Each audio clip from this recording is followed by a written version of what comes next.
Hello and welcome to another episode of The Grindbin. I'm Mike Wood. I'm Bobby Trippett. And I'm Michael Tanner. And today we're talking about 1982's Death Wish 2. Do you believe in Jesus? Well, you're gonna meet him. Hey, Bobby, I got the money. Dad, I made the team. But you're a hooker. Get that goddamn thing out of your mouth. I said it, hooker. I don't know. Spooky got no real rhythm. Hello, Mr. Man. We're gonna play a little game, baby. I just love funny games. Get a little girl all hot and horny. This is Los Angeles. How the hell would women live? I'm horny. And maybe Daddy wouldn't have had to kill himself because he couldn't get it up anymore. What a shame. It's for jacking off. Come on, just step on the gas before we get cream. So guys, Death Wish 2, this is the Patreon pick for summer sequel month, Death Wish 2.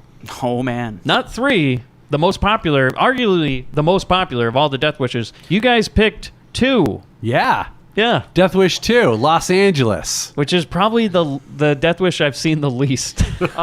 Same for all of us? Yeah. Yeah, I think so. 'Cause I'm a big 3 fan. I've seen that one a bunch. 3's great. I saw 4 a lot. 4 is probably my favorite, actually. 4 has the greatest intro to Bronson. Where Oh, the guy yeah. looks down the parking garage and goes, "Who the fuck are you?" And he goes, "Death." And he's sort of standing at the edge like Candyman. Yeah, Death Wish 4 is like Bronson is like the Dark Knight, you know? It totally is. And then Death Wish 5 is Bronson is like Freddy Krueger or something. It's very weird. And what's funny about Death Wish 2 is I recalled, having not seen it in a very long time, it being less goofy than like 3 or 4, less silly. That's what I always thought. I was like, oh, this one's a real Vice Squad, you know, this one's a real like, man, this is gonna be brutal. Not the case watching No. it this time. I'm like, oh no, this takes place in a cartoon world. Oh no, it's garbage. This movie is hot garbage. Garbage, really? Like in a All right. great No, way. yeah, I was, all right. like, I was about to Oh, point out no, that. don't like, worry. Recommend, 100%. For you listeners, Mike was smiling when he said that. No, this movie is garbage though. Oh my god. The script, everything about it, it's a fucking mess. Which is funny comparing this to Death Wish. Oh yeah, Death Wish, which is a real movie. It's a real movie. And I had the realization watching this that Eli Roth remade Death Wish 2. Oh yeah. The weird, like, What, you hero think he had worship, any- the racism. He wasn't trying to remake Death Wish. He was trying to remake Death Wish 2. Yeah, no. He wasn't gonna make the first one. I think that's what everyone expected. And then what they got was something that doesn't hold up in 2018. The problem is that when people watch Death Wish 1, it's like a Miss 45 thing. Is like they're expecting like some sort of, oh, it's going to be fun and campy. And they're like, oh, shit, man, this No, is it's- intense. This is like a real movie. Yeah. And also, I wasn't ready for it. much like Ms. 45, much like Falling Down, you're not supposed to be on that person's side. No. Death Wish. And you misunderstand Oh, by the them. way, the idea of bringing somebody back, which we'll get into, and then being like, I was wrong all along. It's like, oh, man. Making some hard choices in 2. Yeah. It really takes a turn. And they do it with so many movies. Compare First Blood to Rambo. Oh, yeah. You mean And, the like- one where the angry Vietnam vet's getting chased by Brian Dennehy And we're the supposed to boys? feel bad for him because Yeah. he got so fucked up having to go over there. And now they're like, we need you to go back over there. He's like, can do. And Let's he do goes, it. Yeah, watch me blow up this Asian guy with a crossbow. Yeah. Boom. And he's just heroically running through the thing that destroyed him inside the first time. Yeah. But then he saves that woman. It's all good. Sure, you it's know? fine then. Yeah. Yeah, it's a weird kind of... People forget the context that a lot of these movies come out in. And the world of, like, where the first Death Wish comes out was coming off of, like, Ferguson the Vigilante was Yeah. very much real-world stuff. Yeah. And then by the time they get to the sequels, we're a little bit more away from that context. And we also don't like the real emotions that the originals bring up. So we cartoon them into, like, being something we can get behind. Speaking of which, Tanner, this was made 8 years. Yeah. 8 years That after the is first Death a Wish. long ass time. That's too long. People don't even... They're like, what? Oh, yeah, Death Wish. I Which is remember maybe that. why that worked so well. Because Bronson made 20 movies or something before this one came out. This was his first sequel he ever did. He'd never made a sequel before Death Wish 2. But look, money solves everything, okay? You just That's got the to truth. give him $1.5 million to be in this movie. He made 1.5 on this? 1.5 in 1982 money, which Yikes. is... Woohoo! Well, I see why he gave it his all then. Yeah. By the way, they said it was 1.2 million, but like the budget was like 2. So I think that shows, though. Because Yeah. the rest of this movie, again, is hot garbage. Like, He did somebody's college exam, like it's someone's final film for film school. apparently, so Golden Globus, this was the first, like, big canon movie. This was it. This was like, we're going mainstream, no more Apple or any of that shit. This is the big time. Death Wish Baby. 2, they bought it from Dino De Laurentiis for $200,000, the rights to this movie. Wow. Yeah, it makes Because sense. they started going around telling everybody we're going to make a sequel to Death Wish, and Dino De Laurentiis calls up and goes, "The fuck you are? I own that right. I own the rights to that book and that movie. No, you're not." And they were like, "Damn it! Now they got to pay." And then they also paid the author of the because Okay.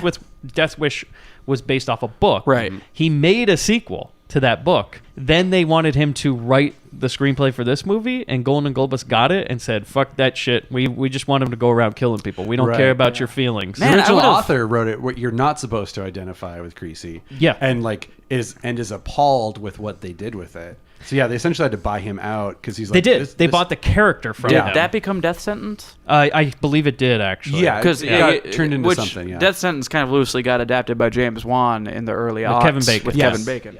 And I know that was the same author of Death Wish. I didn't know if that was I think it was. based It- off his original it was story the for original Death Wish Death Wish 2. Yeah, I think okay. it was. So what they did was then they had their like guy who were going to get into the writer of this movie write it, like some young guy. They're like, "Yeah, just write a movie for us based off Death Wish characters." And he's like, "Okay." Then they took his script and changed all that shit because originally the director was supposed to be, I think it was Golan who was going to direct it. Himself. Yeah, and then he ended up like, I guess Bronson was like, no. And so I'm they not got working with a first timer here. Yeah, he's like, no. So then he got Michael Winner from the first one to come back, which we'll get into. The line of people all going, fuck that, to every change that happened. Oh yeah, no, this was a real disaster, but it ended Lot up of being egos. a massive success. It was originally going to be released around Christmas in 1981. Perfect. They were Bring like, the family. It's a good holiday movie, you know. We're gonna have Chuck killing a bunch of people that aren't white. It's gonna be great, you know. And then they're like, no. We should release in February because there will be no competition. And they were like, okay. And it ended up being a great decision because, again, if you put Death Wish 2 up against like all the big movies coming out on Christmas, that thing's going to get buried. Just like what happened to the new Death Wish. It got buried, right? It Rightfully was in the so, middle of though. the summer, I think. Wait, when did they release that? I don't even remember. It was like a couple 'Cause months it came ago. and went so quietly after all the outrage when it got announced and the trailer It was a came horrible out. time to release it. And that, Well, like, I think they were trying to get it out of there because the internet cracked in half when the trailer dropped and Yeah. everybody was like, fuck this. So they just kind of like, all right, when's the quietest time we can just put this in the theater and never think about they it should have again? just sat on it for a bit, and if they'd released it like a year later or something, would have been fine. They should have done what Fox is doing now with the New Mutants and X-Men Dark Phoenix, where they're just like, I don't think we're going to release it at all now. Yeah, just kind of bury it for a while and hope people forget about it. Like, we'll just take the L and make some more money later off something else. But it worked. And so, like, traditionally, this is now what they do with movies that they're afraid are going to fail is they release them in February most of the time, which is, like, the dead month for movies. Yeah. You'll always see movies that have been on the shelf for, like, 2-3 years, and they're like, okay, this is the time. We Yeah. finally got a February where we can dump this garbage. That's the hot insider tip. If you're hearing about a movie coming out, they've scheduled it for February. It's trash. Oh, and then just go on the IMDb and see how many times the release has been delayed, and you'll know right away if it's good or not. February means we've given up. Oh yeah, for sure. That we don't know what But to do. however, Yeah. there are some times where February will release a good movie that they're afraid isn't going to do well, and it ends up being great. Yeah. What's an example of It's that? their gambling month. Well, Yeah. I know a movie that I loved was called Killing Them Softly, which had Brad Pitt in it, and it's like a movie that It's about the Fugees.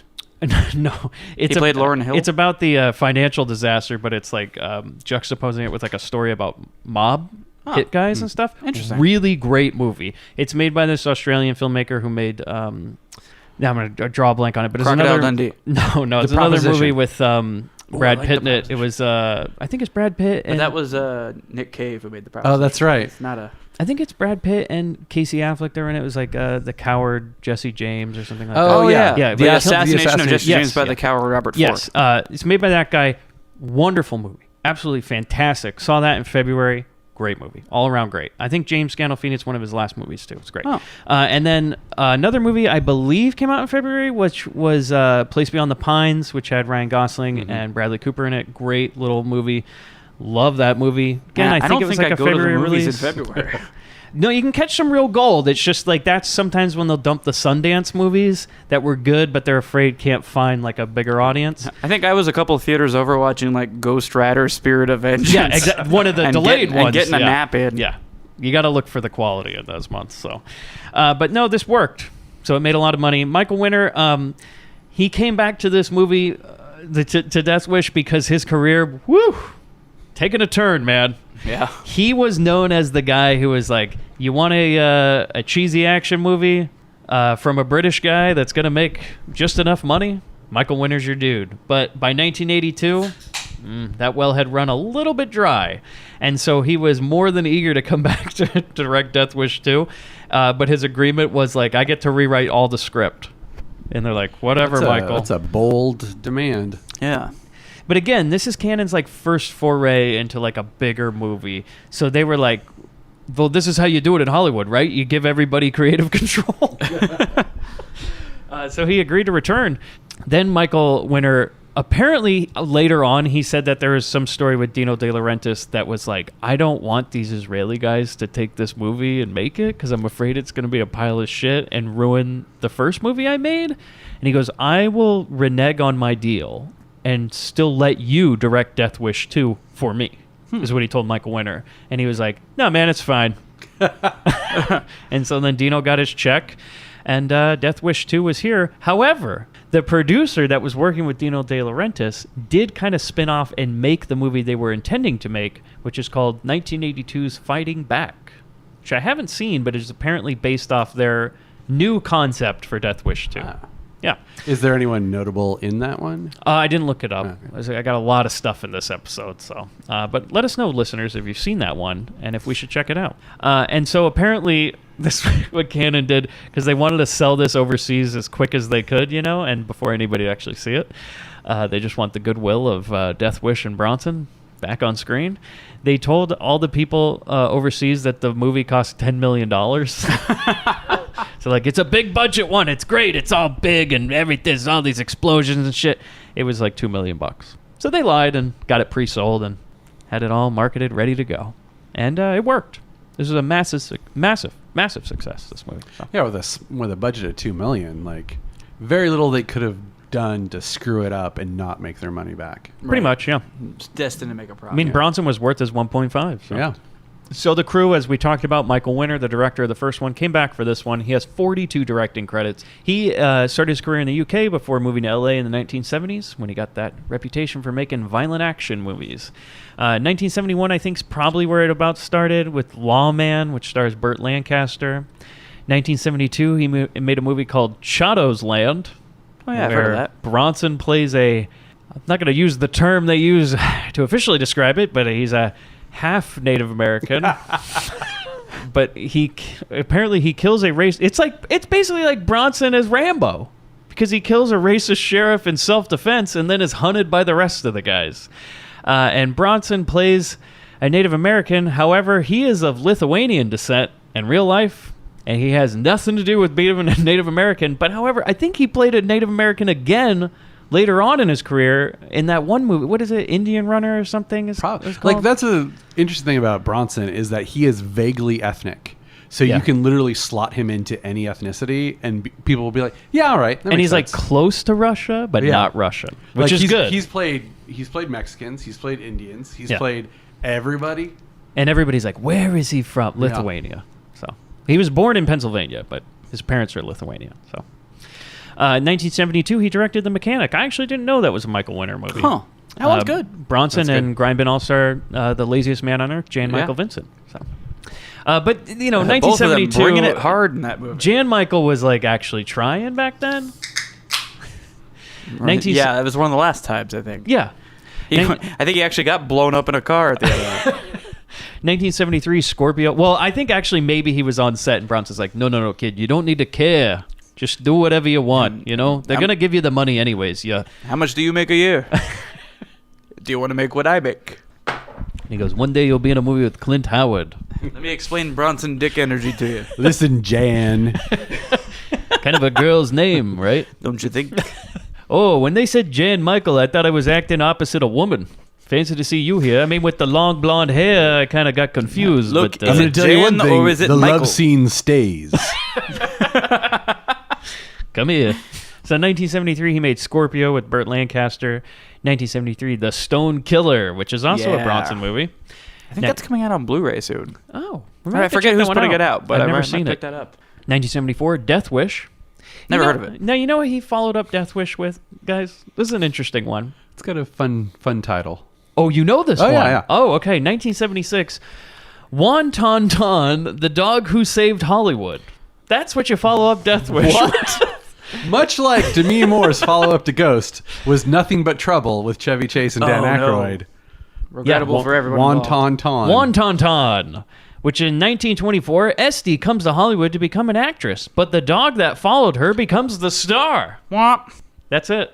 All right. I'm like, okay, so he made a movie right after Death Wish. He's like, all right, now that I got that out of the way, I can finally make my story about a dog becoming a Hollywood star. It's one for them and one for me. 1977, he made The Sentinel. 1978, The Big Sleep with one of my favorite character actors, which is Robert Mitchum. Mm-hmm.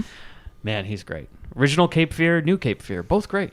Yeah. The Big Sleep is famous for actually not making sense because they had to edit out a very important plot scene for time, so the movie actually does not make sense. Oh. What's the scene? I forget because it's like a murder investigation movie, but the scene where the main character finds the clue that lets him solve and get to the climax got cut out.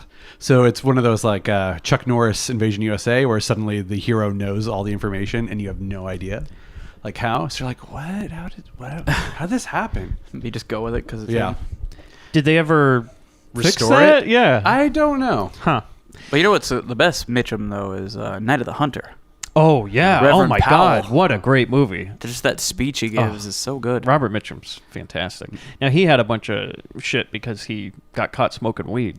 Oh no. It was in like the a big thing, you know. Oh my God, get him out of the movies! How dare one of our Hollywood Him men? and those jazz cigarettes. It's like men are men. They don't smoke weed. That fancy lettuce, whatever you call it. Yeah, it was a big scandal back then. So if only they knew about all those Hollywood men, what they were doing behind the scenes, you know.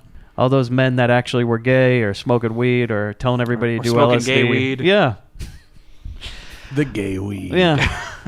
1979, he made Firepower, which is a movie I really want to see, which stars James Coburn, Sophia Loren, and O.J. Simpson. Fantastic. The Bet it's juice. aged well. Can you imagine James Coburn being like, great, waiting for Firepower to come out on Blu-ray. Thanks a lot, O.J. You jerk. Fuck you. By the way, though, the poster is amazing. It's this picture of James Coburn with a gun going shooting it up.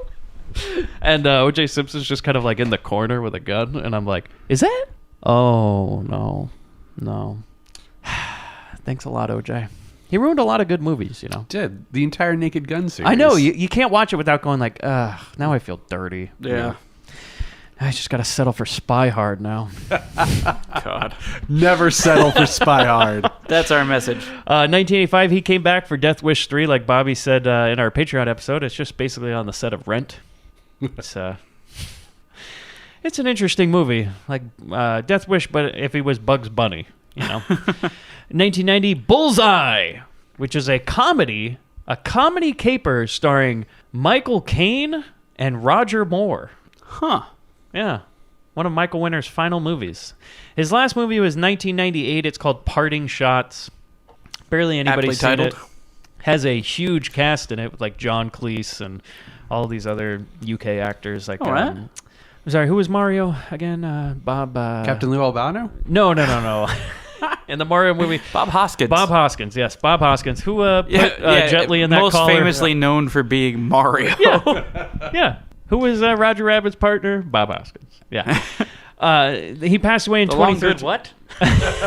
He passed away in Never heard 2013. of it. Passed away in 2013 at the age of 77.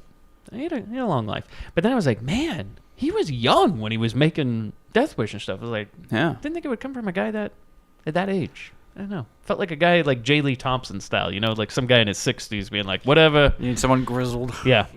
Now, what do you think now that we've gotten... So all the other Bronson movies we've covered have been directed by J. Lee Thompson. And comparing Michael Winner and J. Lee Thompson, who do you think does Bronson better? I'd go J. Lee Thompson, honestly. Yeah. I think J. Lee knows more like this is what Chuck likes. Yeah, for Bronson, catered to Bronson's strengths. Yeah. And J. Lee Thompson, the famous... He's directed Robert Mitchum, of course, because he made the original Cape Fear. I think like he got to that point in his career where he's like, yeah, I don't care either, Chuck. Just go out and give them what they want, huh? Point and shoot. Michael Winner, though, man, he makes some odd choices. And I'm interested to watch more of his movies because, man, he certainly has an opinion that is not shared by many people. But, boy, he has one. David Engelbach, who's the writer of this, right, only wrote 6 credits. That's right. it. America 3000 in 1986, which is a canon post-apocalyptic movie. I have a copy of that. He That's a wrote good one. and directed it. It looks pretty amazing to me. It's something about like an apocalypse, but women rule the world. Yeah. And a man has to fight back and take humanity back for the men. It's about time Right. someone stood up. 1987, he wrote Over the Top. Yeah. Yes. One of the best. And how do you write Over the Top and then end it there? Like, come on. That was classic. Man, that movie made me mad at my dad. What, because he didn't bring wasn't you a truck around in his driver? truck? Yeah. He was a truck driver. Oh, but he didn't do arm wrestling He competition? never won an arm where's wrestling tournament Trip? for my affection. Where's Trippin' and Son, huh? Right? My father legitimately drove semi-trucks, and I watched Over the Top like, oh, he's so much cooler than my dad. My dad can't win an arm wrestling match. Yeah. He never kidnapped you and brought you around the country in a He never truck. slowly turns his hat around backwards. So you go over the top, Mikey. Go over the top. That's the best part when he's arm wrestling on a pinball machine and he keeps telling his kid, go over the top. He's like, I don't know the terminology. I'm not in this world. Well, of course you go over the top. What else are you supposed to do? He's climbing on the pinball machine. No, get down from there. Is that... Oh, well, I was going to say, is Over the Top the first movie we've talked about with its own toy line? But no, can't be. No. I mean, we talked about I mean, there's a Ice couple that Pirates? should have. Yeah. You don't think Ice Pirates had toys? It didn't have toys. They're somewhere. You don't think Mugsy's Girls had a line of action figures? Maybe. Yeah. Have you watched Glow Season 2? No, I haven't yet. They talk a lot about Ruth Gordon. Really? Yeah. Really? Because I honestly didn't much care for season 1. Oh. I know I'm in the minority about that. Oh, but boy. they There's didn't some do anything problems. for But me. yeah, there's a part where they're supposed to go to a Ruth Gordon film festival. Oh man, Huh. that's like something we're gonna put on. Yeah, but they talk One about day. several Ruth Gordon movies, but they don't mention any of the ones Of covered on course the they day. don't mention the movies we Come talk on, about. Mugsy's Girls. Would have been timely. I know, if you recall, when we discussed things with Rima, that there were supposed to be rock aliens figures in a cartoon and all that, but it never came to be. yeah. I could totally Pia picture ruined the all that. dolls for those. Yeah. And they're in the movie itself. So David Engelbach, who wrote this movie, admitted he was somewhat appalled by the final film and Who how wasn't? it differed from his original script. So apparently, not Man. only did they reject the author's script, they made this kid write it. Then Michael Winner comes in and goes, "This is trash," and then rewrites the whole thing. And he was like, "This is not what I intended." It's a game of telephone. See, the thing with him, Not to be confused with Charles Bronson did telephone. he said he felt the rape scenes were added so that Michael Winner could, quote, get his rocks off, Ew. is what he said. Now, David, I think I know why. Like, he basically ended his career with writing an episode of MacGyver. And I was like, yeah, it's because you got 2 hard takes on your material after it's done. As a screenwriter, your best thing you could ever do is just never talk about it. If it was changed from what you did, just be like, yeah, it's fine. It's fine. Don't have a hard take, because then they're just gonna, like, if they know you're gonna talk about how something ended up, they're gonna not want you to work on things again. Because as soon as somebody blames, the director or the producers or anybody like that, goodbye career. You know what would have been pretty cool, actually, is this movie without the rape scene. Yeah, that would have been nice. If it was just that he just can't stop. Well, the problem was- he thought he was past it, but he's not. Yeah. And like, Bobby, we've discussed this. If there's no rape, Bronson's not interested. he can't He's get like, it up. You can see him he's like, goes into a room with Michael and he's like, look, Michael, why would I kill these guys? Well, because they're in a gang, Charles, and they look different than you. And No. You remember from the first movie, and you can't get past what happened in the first movie. You thought you could, but you're He's still like, that guy. I feel like there's something that keeps penetrating my mind, telling me there's got to be something more, some sort of force that makes me want to. Am I getting through to you, Michael? something that makes me want to do something. What if Something that's forcefully penetrating my brain. What if someone hurts my daughter in this movie? Like, that happened in the first one. He goes, right? Yeah. What about a maid that makes me dinner and then something happens So to her? she's kind of like a surrogate mother figure, so it's like the mom is murdered and raped again. You know, that's what I like. That's what Charles, I like. whatever you want. Whatever you want. Allegedly. Allegedly. Yeah, you just see Winter at his office. He's like, rape? No, that's fine. In fact, it's funny you say that. I was going to add that in too. I was like, man, this movie needs something spicy. So I Am guess right? now we need 2 of them. One for Well, you and one for technically me. 3. One for you. Technically Yeah, 3. Perfect. Oh, you're right. Yeah. So then we get into the cast. Bronson, no intro needed. He's a Grindbin Hall of Famer, Charles Bronson. But Jill Ireland, this is the first Jill Ireland movie we've covered, who is Bronson's wife at the time of this movie and up until she passed away. They'd been married for quite a long time, since 1968 all the way till 1990. It was his true love. Now, here's the thing. Jill Ireland's in a bunch of movies, but she's also just in a bunch of movies with Bronson. So Yeah, I feel he like... was getting his wife hired for things. Yeah, because she's not exactly good. No, it's kind of like it. It's yeah, she's not exactly good. It's very much like a Eastwood situation when he used to put like his longtime girlfriend in all of his movies. Yeah. and then broke up with her and like killed her career. I mean, here's the thing. This is like, the good version of that story. yeah, because Jill Ireland's fine, Yeah, she's all right. but she's not like somebody you'd be like, we got to get Jill for the movie. Like, it wasn't they were casting her first and then bringing Bronson on. It was more like, hey, Chuck, do you want to be in this movie? And he's like, do you have a spot for my wife? And they're like, yeah, they can make a role. So when she was in this movie, though, that's why nothing bad ever happens to her. Is he only agreed to do this movie? He goes, yeah, I'm going to do this movie, and I want my wife in it, and also nothing bad can happen to her. So you just got to make it so everything's fine. She doesn't even get to see violence, and she's fine. And they're like, all right. You imagine there was a meeting where like Winter or somebody involved was like, all right, what if she gets raped? He's like, how dare you? He's like, why would, that's an awful You thing. spit those words right out of your mouth. Why would anybody, Michael. that's the worst thing that could ever, well, that's disgusting. I feel like he'd just pull out a gun and start loading it. He's like, what was that, Winner? I didn't quite hear you. So here's the movies they started together. 1972, The Mechanic. She was in 1973's Chino. 1975, Hard Times. 1976, From Noon Till 3. And 1987, Assassination. She quit acting in 1987 because she got breast cancer in 1984. Oh. She did pass away in 1990.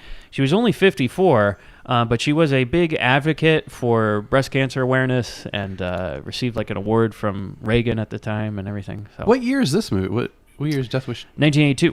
So 1982. 2 years Oh. after this. Oh, okay. Yeah, yeah. That's very sad. Yeah. She's also older than I thought she was in this Yeah, movie. I yeah. was like, oh, she's in her 40s. I like Interesting. that she at least looks age appropriate for him. She does. Yeah, It's that's like rare. the one Yeah. freaking movie where he's dating somebody age appropriate, which is weird because it's his wife. Yeah.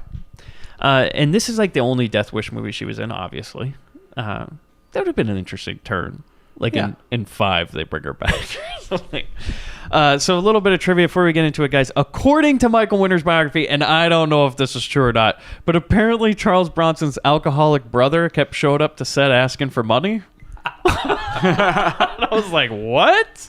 I like it. And Bronson was careful not to give him too much in case someone might kill him for it. That's Michael Winter's words, not mine. And he was later found dead in a cheap hotel room, having been stabbed in the buttocks. Wow. Yeah, Found dead in the hotel room. Yeah. Not just found. with a bunch of With the knife marks in his ass. Huh. So either he had a rough night and he was like, I'm just going to stab my own ass, or somebody attacked him. So Huh. I write, is this true? I know it's IMDb trivia, but the producers wanted Isaac Hayes apparently to write the music for this movie, and Michael Winter said no and went for his good friend Jimmy Page instead. Huh. The music's quite good. The music is good, but I would love to see the Isaac Hayes version of this. I'm a big fan of Shaft anyway, so you know, that's and a Truck weird Turner and all choice. Ba-da-dum, ba-da-dum, ba-da-dum, bum. that. Can you imagine that? Bum, Bronson, bum, you bum, damn bum, right. bum. The movie But it's Bronson doing that. You're damn right. So this is funny, is that this is the only Death Wish you'll see, other than 5, I think it is? Yes, 5. That used a Roman numeral. It goes Death Wish, and then Death Wish Roman numeral 2, and then it just went to 3 and 4, because apparently Golden Globus figured out that American audiences were too stupid to know what Roman numerals were. So some guy's walking past and goes, "What's Death Wish I?" Yeah. What the Jeez. fuck? Proved wrong by the Rocky movies going with Roman numerals. Yeah. Up Or the to Super 5. Bowl. Yeah. You know. But even WrestleMania doesn't do it anymore. Oh yeah, they used to do Roman numerals, huh? Yeah, it was great. And then I they're loved like, that. nobody X7. likes, when you get up all the way into 30 and it's like XXX, it doesn't look right. So And now they get won't rid even of put the number on it. they just put the year, Makes you feel old. It does. Yeah. So apparently in West Germany, this movie set a record for number of video cassettes sold. It was like the biggest movie ever was Death Wish 2 in West Germany. Their 10,000 tape sales of the home video were sold in 2 months, thereby producing royalties of over $500,000 just immediately in West Germany. And in East Germany, it was the most bootlegged movie. Probably. Roger Ebert gave it 0 stars. One of his What does he infamous 0-star movies, this and Freddy Got Fingered. Okay, I'm with him on that one. I'm going to disagree with that. Freddy Got Fingered is a treasure. Freddy Got Fingered is one of my first DVD purchases. Oh, me too. What the fuck is wrong with you guys? Daddy, would you like some sausage? You just got to see it in the right light, Bobby. It was never meant to be good. Yeah. What the hell? It's like, oh, you want to give me $20 million to make a movie? Here you go. Joke's on you. Best joke ever played. Yeah, love it. Bronson was 59 in this movie. And it was his first sequel. The LA Times reported that his salary was $1.5 million. Originally, Natalie Wood was supposed to star in this. And then Bronson said, nope, my wife. And got her in it instead. Man. Yeah, interesting, right? Yeah, I think that's for the best. Yeah, probably. Various contemporary sources confirm that principal photography began May 4th, 1981 in Los Angeles. And apparently it took over 40 days to film this movie. I was just like, what? How? There's not even it says like 8 weeks. I'm like, there's not even 8 scenes. The fuck were they doing? Probably like Bronson had vacation days built in. So here's the thing. He always has his 8-hour-a-day contract. Yeah. He waived it for this movie, and he What? stayed on set for up to 10 hours sometimes. What? But he bitched about it the entire 2 extra hours. Oh, I'm sure he did. He's like, oh, I'm still here. They filmed most of it between the hours of midnight and 4 a.m. Oh, man. Yeah, and apparently the last scene of the movie was Winter exploded a Cadillac over a cliff in San Pedro, Yep. and they cut it out of the movie. What? But they do have an exploding car. No, in there. apparently there was another, and another they one. just cut it out completely. Do you think it was just Michael Winter being like, fuck this movie? And, I think so, yeah. in canon fashion, not showing that, man. That's interesting. They probably used it in a different movie. I'm sure they did. So, guys, we get into the movie. It starts out with shots of L.A. Oh man, you know I was just like creaming over this entire yeah. like Unless helicopter you're shots of early '80s Los Angeles. I saw my own office there. Loved it. It's a sweet smog layer, too. Yep. Yeah. And you know what? It's only gotten thicker over time. It's nice. you know? Hey, we've cleared up that smog problem. Oh, no, we Now it's coming back. Come on now. And then we hear radio stories, right? So KFI's on, right? And you're hearing about all the crime. Yeah, it's traffic on the ones, rape on the twos. Hey! Apparently. There's one guy who says, it's like we were hit by a bomb. It's like a war. There's so much crime. What the fuck are you talking about? So apparently they're just like trying to get you ready. They're like, LA's really bad. This a is like cesspool. Savage Street. Yeah, and it's like, well, it all depends on the neighborhood. I guess where Bronson's living, though, it's like mid-city, like you said, Tanner. It's like, yeah. Here's the thing. The character of Paul Kersey, right? So he's ran from New York, and at the end of Death Wish 1, he said he was going to Chicago. He didn't go to Chicago. He went to L.A. They established he briefly. We spent a talked about it short later. time in Chicago. like a day. And he's like, then- yep, can't clean this up. this is a little too much. Wait, you're not allowed to have guns in this You know, city? like, I'm Oh, gonna shit. start in Los Angeles and work my way back to Chicago. But yeah, this was 5 years ago now. Yes, and he... Even though this movie is 8 years later. the story is 5 years Yes, later. and apparently he So this is in the decided, past. I'm going to get away from all this danger and move to mid-city LA. Okay, so is he purposely trying to go where there's problems? That's what I'm Because saying. I think so. But in the beginning, he's like, I'm so happy I'm away from that. I can have my daughter here. No, She's I safe. think he wants to tempt fate. I think he's got a line out there in the water. He's hoping something nibbles at He's it. like, well, you can't get raped twice, right? That's a saying It's or like something? lightning. Yeah, never happens twice. Because he's moved his daughter from a mental institution in New York where she was catatonic. His daughter is a vegetable, okay? She's basically like a walking carrot. She doesn't say anything. She just stands around and is in scenes and smiles at things. That's it, okay? Good times. They didn't give her... Well, she's still catatonic from the first movie, from watching her mother be killed and both of them being raped by Jeff Goldblum, okay? So now he moves her to L.A. to be safe to L.A., where apparently we're hearing how there's so much crime and everything. It's Really, like, okay, so what is the point of all this? Live bait. Honestly, I think It's like, he wants to catch more criminals. He must, right? Because otherwise it doesn't make sense. And also it's like, dude, just why don't you put your daughter in a mental institution like somewhere totally safe? Or you know what, Bronson? Here's a take. It's 1982. Move to fucking Orange County. Okay? It's kind of funny that... You want to be like with people who are like-minded and there's not as much crime? Move down there. Okay? Boy, that's the truth. But no, he moves to mid-city Los Angeles and I'm goes... surprised Death "Nope." Wish 3 wasn't dialing it back a year or two to show what happened in Chicago and why he had to leave so quickly. Oh, there you go. That would have been yeah. a good story to tell. Prequel. I think we all know what happened in Chicago. He decided it was too much, and he left. Yeah. He's like, I can't clean this. He had to level up. So L.A. was his Oh. training montage? Yeah. So And then running in the snow? and we know in New York was his tutorial. Yeah. And in Death Wish 5, for some reason, he goes Canadian, which is an interesting choice. Canadian fashion industry, where he kills Michael Parks. Wow. Interesting, yeah. I haven't watched that one yet. I gotta... Oh my God, you've never seen Death Wish 5? Sorry, guys. I'll leave. Holy crap. Death Wish 5 is a treasure. It is a terrible, terrible great movie. Where Bronson in his like mid-80s is... Right, because it's like 92. It's his Gran 93. Torino. Yeah, it's like I said, he becomes Freddy Krueger, and then he has like one-liners when he kills everybody. Really? Yeah. It's great. All right. Yeah. I'll let you borrow it, actually. I got the DVDs. Thanks. So Bronson's at home listening to KFI, right? Which is a local radio station here, which I'm assuming is just still the same thing. No, Jill Ireland works for KABC or something, which is like, okay. Which is weird because he's listening to her on the radio. And she's British. And she's British. Yeah. And he's talking to his cook maid, Rosario. Yeah, Rosario. And then... You know that took a while for him to learn. He's like, how do I... I'm sorry. Rosario. Can we change the name in the script? Michael... How about Rita? I like Rita. Rosario. It's like Roseanne. rosary. It's like rosary, Chuck. Just add an O to the end of it. Rosa Parks. No. Let's see what Rosa Parks made me for dinner. No, Charles, we got to take that again. Chuck.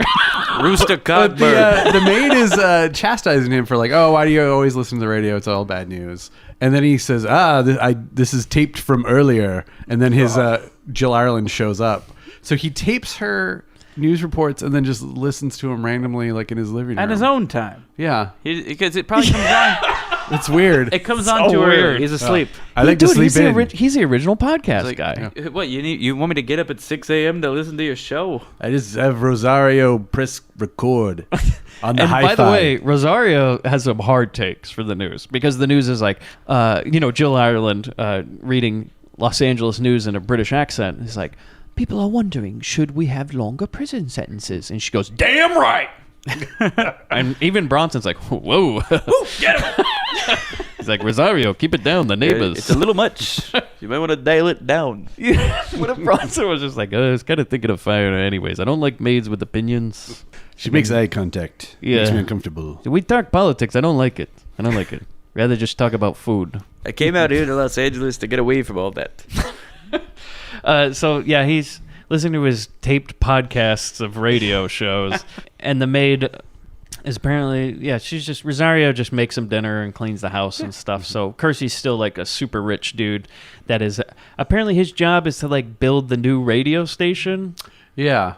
Which he's like, He's friends with the owner of the station, which is what brought him to Los Angeles, was this one particular job. And it's this weird recurring subplot through the movie, which we don't give fuck all about, but it keeps coming up. It's padding and just puts him in... I guess it puts him in the world where he can go to the news station to get inside information. Yeah, because he's organically. No, I don't work there. I'm just building a building, but I show up there every day like I do work there. It's like every cop show. It's like, you have Castle. It's now Castle. Don't go roaming around the police station finding out important things. But with Bronson, it's so funny to think of him as an architect. It's like the job I would never guess, you know. I'm And inspecting the building. I love it when he shows him the building. At one point, he's like, "Yeah, here's your building. You wanted it wood or concrete?" It's wood, concrete, marble. It's I love that. expensive. What's your inspiration for the design? Box. It's just like a rectangular building. Yeah, he's like square. That's it. That's all buildings should ever be. I liked his presentation skills though. That was solid. Like that was a good. He had to visualize this like clear sheets. Yeah. Overlapping the same picture of the building to show you what it would look like with reflective glass, or wood, or concrete. Yeah. Or this one's made out of sticks. You think he had Rosario do that? This one's just I don't know, a spaghetti. I don't know what it's made out I of. think this is Lego. I could just see Bronson looking at things and being like, curved walls. Hard edges, my friend. That's all we do. That's know, a man's building. Would you make these walls out of? I'm pretty sure a bullet would go straight through that. So then we go to a mental institution, right? Well, Jill Ireland comes over. We learn they're a couple, right? Then we go to a mental institution. He's visiting his daughter, who doesn't say anything. Then they're going on a day out in the city. Oh man, but when they go to pick her up, the daughter like kind of death stares Jill Ireland, like she's not into her dad dating again. Yeah. She gives this glare. It's like you moved on a bit quick, Dad. Yeah. It's been Yeah. 5 years, but come on. And He's like, well, Bronson tell me pulls your a opinion. You don't talk, so how am I supposed to know? I can't read your eyes. he pulls a doctor aside. And he's like, "Will she ever come back to me? And he's like, Will she ever be normal again?" He's like, yeah, you're the dad. The doctor's voice is You're the really dad. like, oh, you're her father. Yeah. Just love her. Don't worry, Charles. She's probably only going to be alive for like another 5 minutes. It's all right. down, sir. He's like, Chuck, I don't think she's gonna. Dr. Droopy. He's like, I don't think she's gonna be in the movie for more than 10 minutes. It's fine. You don't think you need to we worry don't. about it? We don't have to talk about it. What's my motivation? Chuck, stop. just stop, Chuck. So they're on a day on the town, Yeah. which is just like, where the hell are we? It looks like something like Balboa Park style in San Diego, you know? But No, it's they're like- in little. They're in Little Tokyo. Recognize. 'Cause Well, I'm a they, nerd. they do have from where the showdown They do have happened? Little Yeah. Tokyo, but Tokyo. And then they're there's on- also like some random park. Oh, that they're in, on Olvera Street downtown. where Bronson just keeps going on and on about getting ice cream. Yeah. Well, he does say, a man needs to have his pleasures. Because he keeps going. He's like, how about that ice cream? And I love how he says it, because Yeah. that's how he says it. And they start talking again. He's like, how about that ice cream? And Jill's like, okay. Well, I think he keeps trying to go back to that because he's tense from all the mariachi music. It's got his finger He's itching. like, He's like, "Alright, I alright." need something in my hand. I need how about an ice cream? Thought I was in Los Angeles, not Mexico City. And we need the big Kinjite freak out. This is Los Angeles. He's like paying them to go away. Go, why don't you play down the street, huh? Go on, get out of here. So he keeps going, ice cream, and then Jill Iron finally turns to him. She's like, I think you really want ice cream. And he's like, I think I do. Again, man needs his pleasures. I haven't been getting mine, And so, so- I'm not trying to complain, but And so he's like, why don't you look at these trinkets, these glass statues? Crystal animals, like it's the glass fucking menagerie.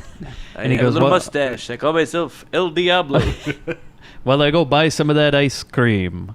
So he goes and stands in some cart selling ice cream, right? It's just a cream. very long ass line. I would Yeah. not be standing in that yeah, line. the ice cream here is fucking popular. Well, you know, everybody's a little tense from that mariachi music, apparently. You know, it's the early '80s, and we see Hot our 80s days. hot '80s days in Los Angeles. Yeah. and we see the gang for the first time. Man, and this is out of the Ninja Turtles, dude. Yeah. This is Bebop and Rocksteady hanging out. Okay, here's the thing. Apparently, Michael Winter told all the gang members they could do all their own shit for their costumes. whatever and they stuff. want? Yep. And that's why they showed up looking like And this. fucking Lawrence Fishburne looks fucking amazing. He's wearing. That's why I called him Bebop and Rocksteady because he's got Yeah. the Bebop glasses Yep. on. Yeah. He's like one step away from Geordie LaForge with the glasses. You know, by the way, thin everyone, ones. Lawrence Fishburne is in this movie. Yeah. Yeah. Was That's he, what I was he going by saving it for Larry right at the now. time? What's that? Was he still Larry at the time? I think so, because this was like right off of like Apocalypse Now. Wait, this is 82? Yeah, so this is a Yeah. couple years. But- In the credits, he's Lawrence Fishburne the third. Okay. Okay, Because he's yeah. Larry Fishburne by the time he's in 87 for Dream Warriors. Oh, okay. Yeah. When he was an Okay. orderly in Nightmare on Elm Street 3. Well, Apocalypse Now was like 1970. Like it took him 3 years to film it. So. And one was Pee-wee's Playhouse. that was way after this. Yeah. But not too far after that. Man, No, he's but- bounced around a bit. Yeah. What about So in he's Cherry just been- 2000? What was he in Cherry 2000? So he's coming off like 3 years in the jungle, and then he goes to film Death Wish 2. Put on these plastic glasses. All right, so we got Bebop as Lawrence Fishburne. Yeah. I There's guess Rocksteady would be Nirvana. Nirvana, Yeah. who looks like if you mashed Wings Hauser and the guy who played Ogre from the Revenge of the Nerds movies Nirvana together. does look like shaved ogre. Yeah. Like he's got the big hair and he's just a hoss.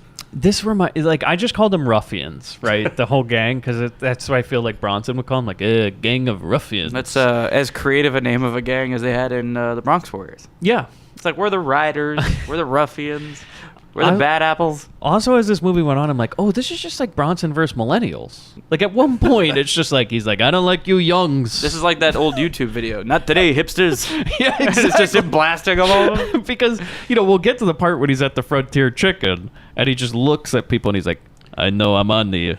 You You'll rock get you. You're music. dangerously close. You rock music. You ain't taking over my town. There's no ice cream around here. So then he goes to buy his ice cream, right? And they like, oh, here's a mark. I don't know why they chose him over anybody else that He's was there. flashing that cash, man. Eh, Had that Yeah. big wallet, taking He's that also, cash out. he's a wrinkly old man. Yeah. What's he gonna do, right? yeah. So they go up to him and they rob him. Yeah, they take his wallet, Yeah. And shove him Bronson, around a little bit, and run off. Now here's the thing: Bronson's what, 10 feet away from Jill Ireland and his Yeah. daughter, Yeah. and none of them hear the commotion as Bronson's like, "Hey, fuck you!" as he's like running after a guy. So he chases a guy down an alley, and it's like we're in Miss 45, like we're running down alleys and stuff. And then the guy pulls out a knife, and Bronson. And so Chuck grabs a box. That is a smart move. A cardboard box. He brought a box to a knife fight. He goes, "Need something to stab? Stab this box." And it works because Yeah. he stabs the box and then he kind of like twerks his arm and he drops the knife. And then Chuck goes like, "Where the fuck's my wallet?" I ain't got it, man. And he's like, oh, "Okay." And then takes a switchblade and just chucks it over a fence, and then he just walks away. And he's Walks like, away. "Yeah, And here's where his big mistake was. He should have killed him. yeah." Should have snapped his Doing neck it right now. there. But you know what? Right now, it's like the trigger hasn't been set. You know, He's just trying like- to be a good man now. He's like, "Look, I know you got my wallet. I know I just roughed you up. I don't feel like you have my address in that wallet, and I feel like everything's fine. You learned your lesson, right, kid?" Fortunately, I don't carry my identification in my wallet. So he goes back to Jill Ireland. And to your point, though, Jill Ireland and Charles Bronson's daughter didn't notice that Dad just took off running from the line for the Yeah. ice cream. And he's No. been gone to run from Olvera Street to somewhere in like the Diamond District. It's a hell of Los a run. Angeles. Yeah. yeah. And he returns seemingly minutes later. Like, they never even looked up at the line for ice cream and saw that he wasn't there Well, it was a anymore. long line. They're like, that's going to take a while. Went around the No, block. because they're fucking fascinated by this goddamn shitty This little- glass cat This statue. little glass unicorn. They're just like, oh my God, have you ever seen anything more beautiful? Anything more beautiful than this quarter? It's just some trinket that nobody would ever buy. It's just some stupid shit you'd find somebody selling on the street. It's like in Vice Squad when she's buying stuffed animals on the street. You know, it's like, Yeah. what the fuck's wrong with 82 LA? Like, there's people just selling trinkets on the street because this shit doesn't exist now. Whoa, you go to the wrong places, man. Sometimes. Where are people selling glass? I would say on thimble-sized Vermont statues? Street. Maybe. I'm sure Yeah. Venice. Yeah. No, Venice is different now, man. They cleared it up. No. Venice is no longer where you go to buy a bong. That's where you go if you're rich. Huh. Have you been to Venice in the past 5 years? Yeah. It's a fucking Yeah. nightmare. Like down there on the beach, we're talking about the... Yeah, you can't even park there anymore, man. Huh. It's called Silicon Beach Interesting. because everybody that works in tech lives there, and it costs $5,000 to live in a one-bedroom apartment in Venice now. All right. What used to be the place where you'd go in high school to go get your bong or something like that. I don't know. Rich now. Now, well, that's all gentrified now. Yeah. Since it's been legal here in California, you got to go to... It was about 5 years ago when I was in Venice. I saw a homeless guy, who had taken an entire corner to himself and made a home in the corner. And he was raking his lawn, and he had a bowling alley set up. Like, I'm not even Sweet. kidding. Like bowling pins and a bowling ball that he somehow got a hold of. And he had like a table and chairs and everything. And people were walking past. He goes, "Stay off the lawn. Stay off the lawn." I'm just like, dude had the whole thing cordoned to himself, like a whole corner. It's like Bronson would shoot that man I'm like, I don't think he's there anymore. just on principle. Yeah. Bronson or the guy who lives in the corner? So he gets back. Yeah, he comes back to his family, and He's like, I seem to have forgotten my wallet. Can you still buy me some ice cream, though? Because he's getting his goddamn ice cream. Yeah, he's like, we still get the ice cream though, right? Can you spot me? I seem to have, I don't have my wallet on me anymore. And Jill Ireland's already making a face of just like, He's like, don't You have your never wallet. forget anything. She's like, were you that guy screaming, running after those criminals that everybody noticed? The guy yelling, that son of a bitch has my wallet. Was that you? I didn't look up. I was looking at this trinket. Forget it. We're at a boat dock now. And at first, here's the thing. He puts his daughter on a boat with some strange man. And at first I was like, he just just going to leave her with That's this weirdly man? Like, trusting. what are you I don't know doing? this guy. Chuck, stop it. Yeah, we don't know this guy on a boat. Is this going to be Death Wish 2 Cruise Control? Is that guy going to take off with his daughter and Oh, Chuck's no. going to get in a boat and And take he's after like, him? got something where he's putting leeches all over himself and all this. Yeah, so apparently he's leaving his daughter with some strange man on a sailboat. And he's like, all right, bye, honey. And he walks off with Jill Ireland so they can have a scene. But there's no indication that, like, it isn't anything other than him just dropping her off on this boat. Mm-hmm. And so Chuck and Jill have a little scene where they talk about some shit. Well, she says, like, you didn't forget your wallet. You never forget anything. yeah. And he's like, I'll tell you later. And then instead they go sailing. So we watch like 5 minutes of Charles Bronson and his daughter going sailing. And they're like, aren't we great? Look at this happy family. We're so happy. My daughter who doesn't talk and me. And this strange man who I apparently know. Yeah. We'll never see this man again. No. So then we go to Bronson's house. So Rosario's making dinner, right? She's like never has she always got a smile on her face. Yep. She's like, oh, the greatest thing in the world is cooking dinner for you, Mr. Kersey. Being a domestic. And then the ruffians show up to the house because they have the wallet, right? And they're like, we know where he lives. And so basically we see this like Fargo-esque scene where the maid is hanging out and they like sneak up to the house and everything. Yeah. And then they break in. They break in. What you think happens. Oh, yeah. Yeah, it's a brutal, It's a really rape long, scene. long scene. Yeah. And here's the thing, Tanner. Number one, I don't need a rape scene in a movie. Okay? Never need to see that. Number two, I don't need to see a rape scene where guys are acting like the Three Stooges. Yeah, because they are fucking crazy and weird. Like They're like, whoop, whoop, whoop, whoop, whoop, whoop, as he's pulling down his pants and stuff. You're like, dude. Smacking no. each other. And yeah. It's like, Winter, what the fuck, man? I don't want a fun rape scene. No, it's not fun. And then when the guy starts doing that, you're like, okay, what are we... And I heard, like, apparently Michael Winter was like, no, there's no reason that we can't have fun on set. Oh, God. Is apparently his attitude is like he wanted the set to be fun and freewheeling, even though we're making a serious movie. And it's like, that's okay and all, but let's not translate it into the movie. No. You know, where it's like, guys, have fun with it, all right? You cool with that, Rosario? You cool? That's not my name, sir. You cool with it? Not really. And cut. Now I have a surprise for everyone. It's Rosario's birthday. We got you a cake. I'm like, I am not wearing clothes, and I've just acted as though I've Happy been wearing. Happy birthday. birthday to you. So then Bronson comes home with his daughter, right? And there's happy music. Nothing in the world could ever go wrong. You think Jimmy Page wrote this? This music is borderline Wonka. Yeah, do you think Jimmy Page did this part too? Yes. Or is this stock? It felt stock. So then we're going to see I love this. Charles Bronson's like, I'm going to see what Rosario made me for dinner. Hey, let's go, huh?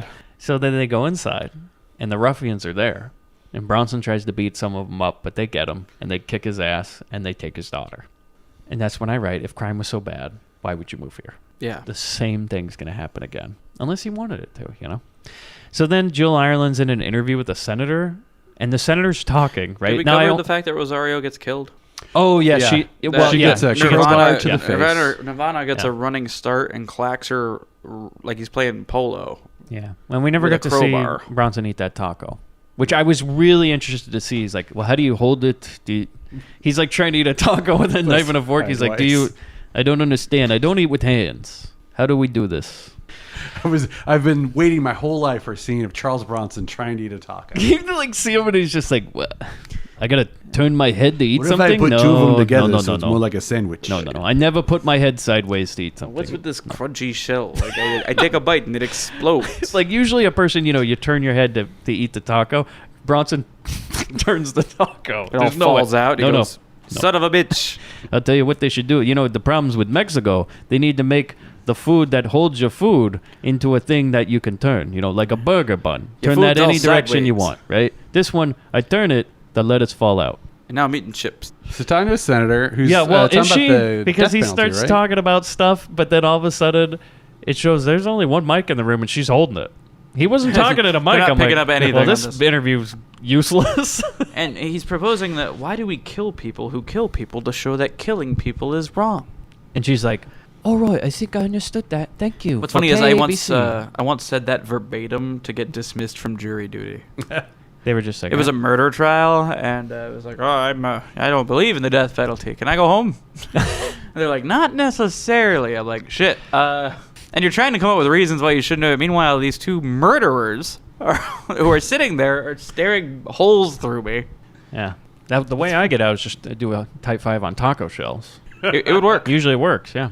I want to be on a jury. I think it sounds fascinating. You're trying to get in there. I would love to. I've got called once. I just sat in a room for 2 days and got paid for it. Sitting at home watching Law and Order to bone up. I've Yeah. never even had to go to jury duty. Really? Oh. Well, I did I've get only called once. a summons once, and I just said it And- would be a financial burden, and they never contacted me again. Oh, see, my job, which we will not name, the trial can go as long as it needs to, and I will get paid for every single day of that. Oh, that's great. So Not I'm me. I'm on the clock at work to go to jury duty. I'm like, shit, can I get on like an OJ thing? Like, I want a 6-month trial where all I have to do is sit there and try not to fall asleep. Okay, so Joel comes to visit Bronson, right? Well, we do watch like some scene where the ruffians are at their Savage Street hideout, where they share it with the scars. And there's like the a shared swing rat. set that one of them is like swinging back Yeah, and forth on. well, So like you let them all do whatever they want. yeah, and yeah, Lawrence Fishburne brought a tire swing. Michael Winter's like, whatever, man. There's like Fishburne's there's having a the best Pabst time in Blue this movie. Ribbon like billboard for some reason Yeah. in the room of the warehouse. Yeah. Yeah. Basically, they share it with the scars. That's all it is. How come everybody, like 1980s LA, all the gangs live in a warehouse? Because It's there's like, so many man. empty warehouses. Yeah. back then. Now they've just all Now turned it's them the into arts high district, price. and they could not Yeah. afford one of those warehouses. Yeah, and here's the thing: they don't fix up the warehouses. They just put a door on it, and they go, "Now it's $4,000 a month." Basically, yeah. Yeah. So then Jill comes to visit Bronson, and she just like wakes him up by kissing. Oh no, I'm sorry. This is when he's passed out on the ground, and Yeah, she it's like, rings she the does doorbell. not wake him up by kissing him. No, she does later. So this one, she just rings the doorbell, and he's like, "Oh shit!" And he wakes up, and he's like, "Man." He did, he's had a rough time. So Yeah. it's like he just took that advantage of like just take a long nap, And he He wakes wasn't even up. knocked out. He just wanted the nap. Yeah, he wakes up from the ground. He's like, "Oh shit!" And he goes to the door, and they see the dead Rosario, which is sad. Which is very weird. You have to think of that scene from Jill Ireland's perspective because she doesn't know about the wallet theft. Yeah. She doesn't know the backstory really. She's like, so she walks in at her boyfriend being kind of droggy and like, and then looking over at his dead maid naked on the floor. Oh my Yeah. God, Like- you're right, Tanner. Yeah, and she it's like- doesn't have any questions. She has no like, context. oh. Did you just murder your maid? Because I need to go. She's like, "Was the dinner that bad?" Jesus. I don't know why you'd be that upset. I mean, goddamn. So we go back to the ruffian hideout, and they like have raped Bronson's daughter. At least we don't need to see that. Thank Yeah, God. and they're just that scene is also very uncomfortable. Like the build up to the yeah. to the assault. Yeah. Anyways, the guy runs away, or she runs away as the guy's like zipping up. Because she'd been through this before, so she actually was not catatonic in this moment. And it completely no sells what had happened to her, but then gets up and runs and kind of goes for a pet cemetery, like just runs right through the upstairs window. Yeah. And then, unbelievably gruesome ending. She lands on a fence, Wrought iron fence. wrought iron fence. This is like something out of an Italian horror movie. It's like something Michael Winter added in. It's like, no. What the fuck? This poor girl's entire life. Yeah. We Thanks need a to lot, make it Chuck. really clear that she's dead. Just have her impaled. Yeah. Chuck standing next to the fence, going, "Will she ever come back to me? Will she ever be asking- normal again?" And then her asking- head just falls Dada, off. hello. And she just starts on fire for no reason. Yeah, but answer the question though. I know it looks bad, kinda. Well, the next scene is at Bronson's home, and there's a detective. However, Michael Winters, he's from the UK, guys. So what do they call the detectives? Oh, inspectors. Inspectors, which I'm like, we don't do that here. It's like nobody told him in the script notes or anything. He's like, no, this man's an inspector. Well, take one was constable. They call him Constable. Like, no, Inspector? Yeah, and hearing Bronson go like, what do you think, Inspector? Oh, it was No, the early Michael, 80s. They turned on the TV and Inspector Gadget was on, and they're like, oh, yeah, we call him Inspector. He's like, Michael, I don't think that's right. I don't feel comfortable using that term. He's like, no, it's fine. It's fine. So he calls him Inspector all the time. This is the most useless fucking character in this movie. He doesn't serve any purpose. He just shows up every now and then to be like, shit's bad. You guys see the crime? And Bronson's just like, yeah, you're doing nothing about it. And he has a weirdly upbeat tone when he explains to Bronson that his daughter's dead. Well, he doesn't yet. He's just like, this is the typical thing of probably any big city. Is the cops show up and Bronson's like, well, you gonna catch him? And he's like, no, we have no leads, nothing. We don't care. It happens all the time. People break into somebody's house, murder a maid. What are you gonna do, right? Maybe not. Yeah. Sadly, the most realistic thing in this movie. Yeah. He's like, we have no leads, sir, and we won't. So maybe you just go take care of it yourself. Things I don't are know. rough. Just thinking. Yeah. Think Also, so. Bronson won't give a description of the assailants, which is your first clue that, like, oh, he's already decided.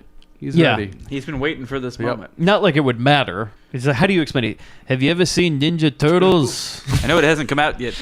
There's like there's a white guy with a bad haircut. Yeah. Another white guy with a bad haircut. Couple black guys couple with black bad guys, haircuts. bad haircuts. Young guys. Millennials. The look. They're like sometimes it's hard to tell. They're anywhere from 20 to 40. I don't know. Yeah, because some of the gang members, I don't know. Like, it's just they ran out of young guys at some point. It's like he has he can't tell you what the white guys look like, but he has detailed descriptions of all the black guys in the group. Like a medium complexion, like coffee mixed with cream. He's wearing a fishnet shirt. Just go down to the fishnets shirt district and you'll be able to find him. So that's when he's like, have you found my daughter? And they're like, no. She's out there. So I'm sure she'll turn up, right? And then he comes back. He says goodbye to the inspector, right? And he walks towards his car. The other guy just turns around immediately and goes, oh, yeah, they found your daughter. She dead. We got an update on your daughter. Yeah. And then it goes to the morgues, and I just write, whoops, she Yeah. dead. It just uncovers the... Good thing they only uncovered the top, right? Because if they pulled the whole thing off, that would have been a little... I don't think they need a little to bit do much. that. I could have seen Charles be like, no, I want to see it all. It's like that scene in New Nightmare. Heather Langingham's looking at her husband in the morgue. She goes, keep going. Pull it further. So then we go to Jill's apartment. Nice apartment, by the way. So she's got like Doing this- all right. Yeah. Well, she does have a good job, actually. Except for Dayton Bronson. She's doing fine. Yeah. So she lives in a high-rise apartment above L.A. that has this great view. And Bronson's just like, I think this glass cat will be important. So he's just looking at it in the moonlight. And she's like, come to bed, Charles. And he's like, no, I want to look at this for a while. Think about my daughter. And that's it. That's the whole scene. It's like, wow, what a good dad, right? Wonder what he'll do to avenge his daughter.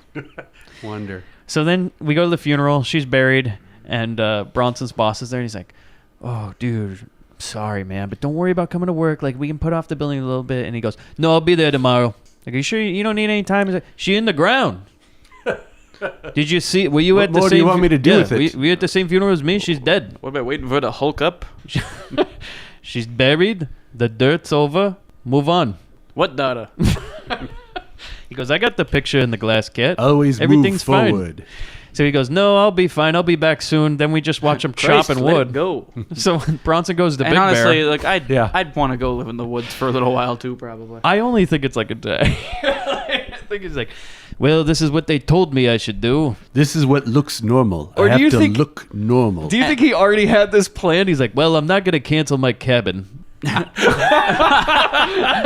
already put in the deposit. Like, this was the vacation he was going to take with his daughter. And And he's now like, he's just hanging out. yeah, she would have wanted me to go anyway, I think.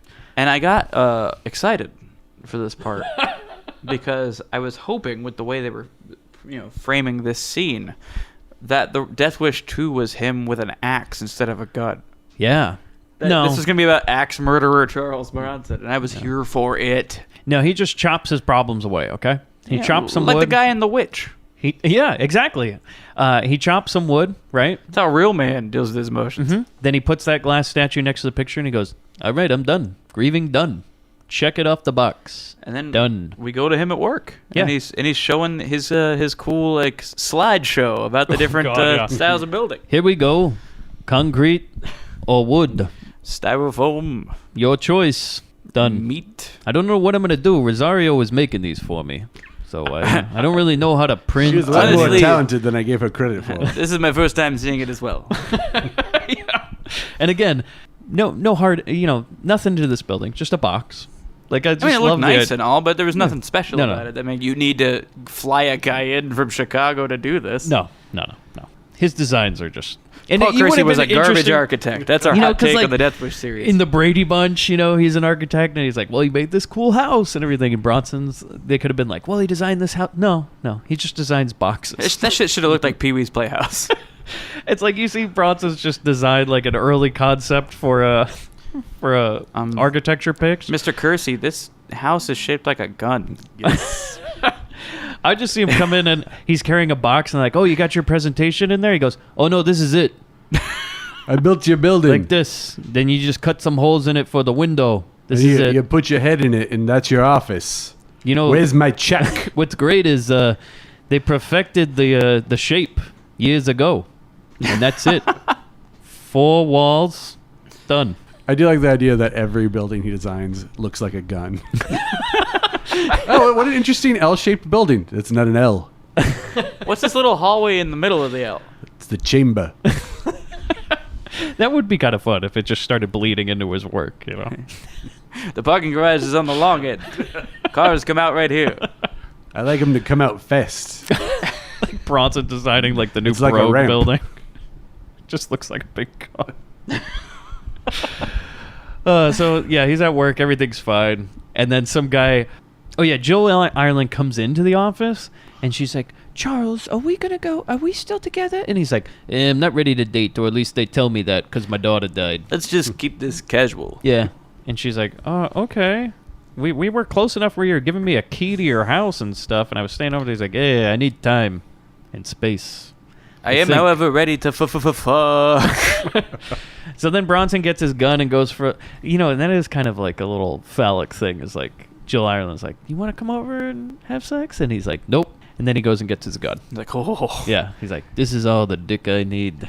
So he goes home, he loads his gun, he pets it for a bit, and goes, here we go, baby, out on the town. And so this is the weird thing, is that he goes in front of the Frontier Chicken joint. Pioneer chicken. Okay.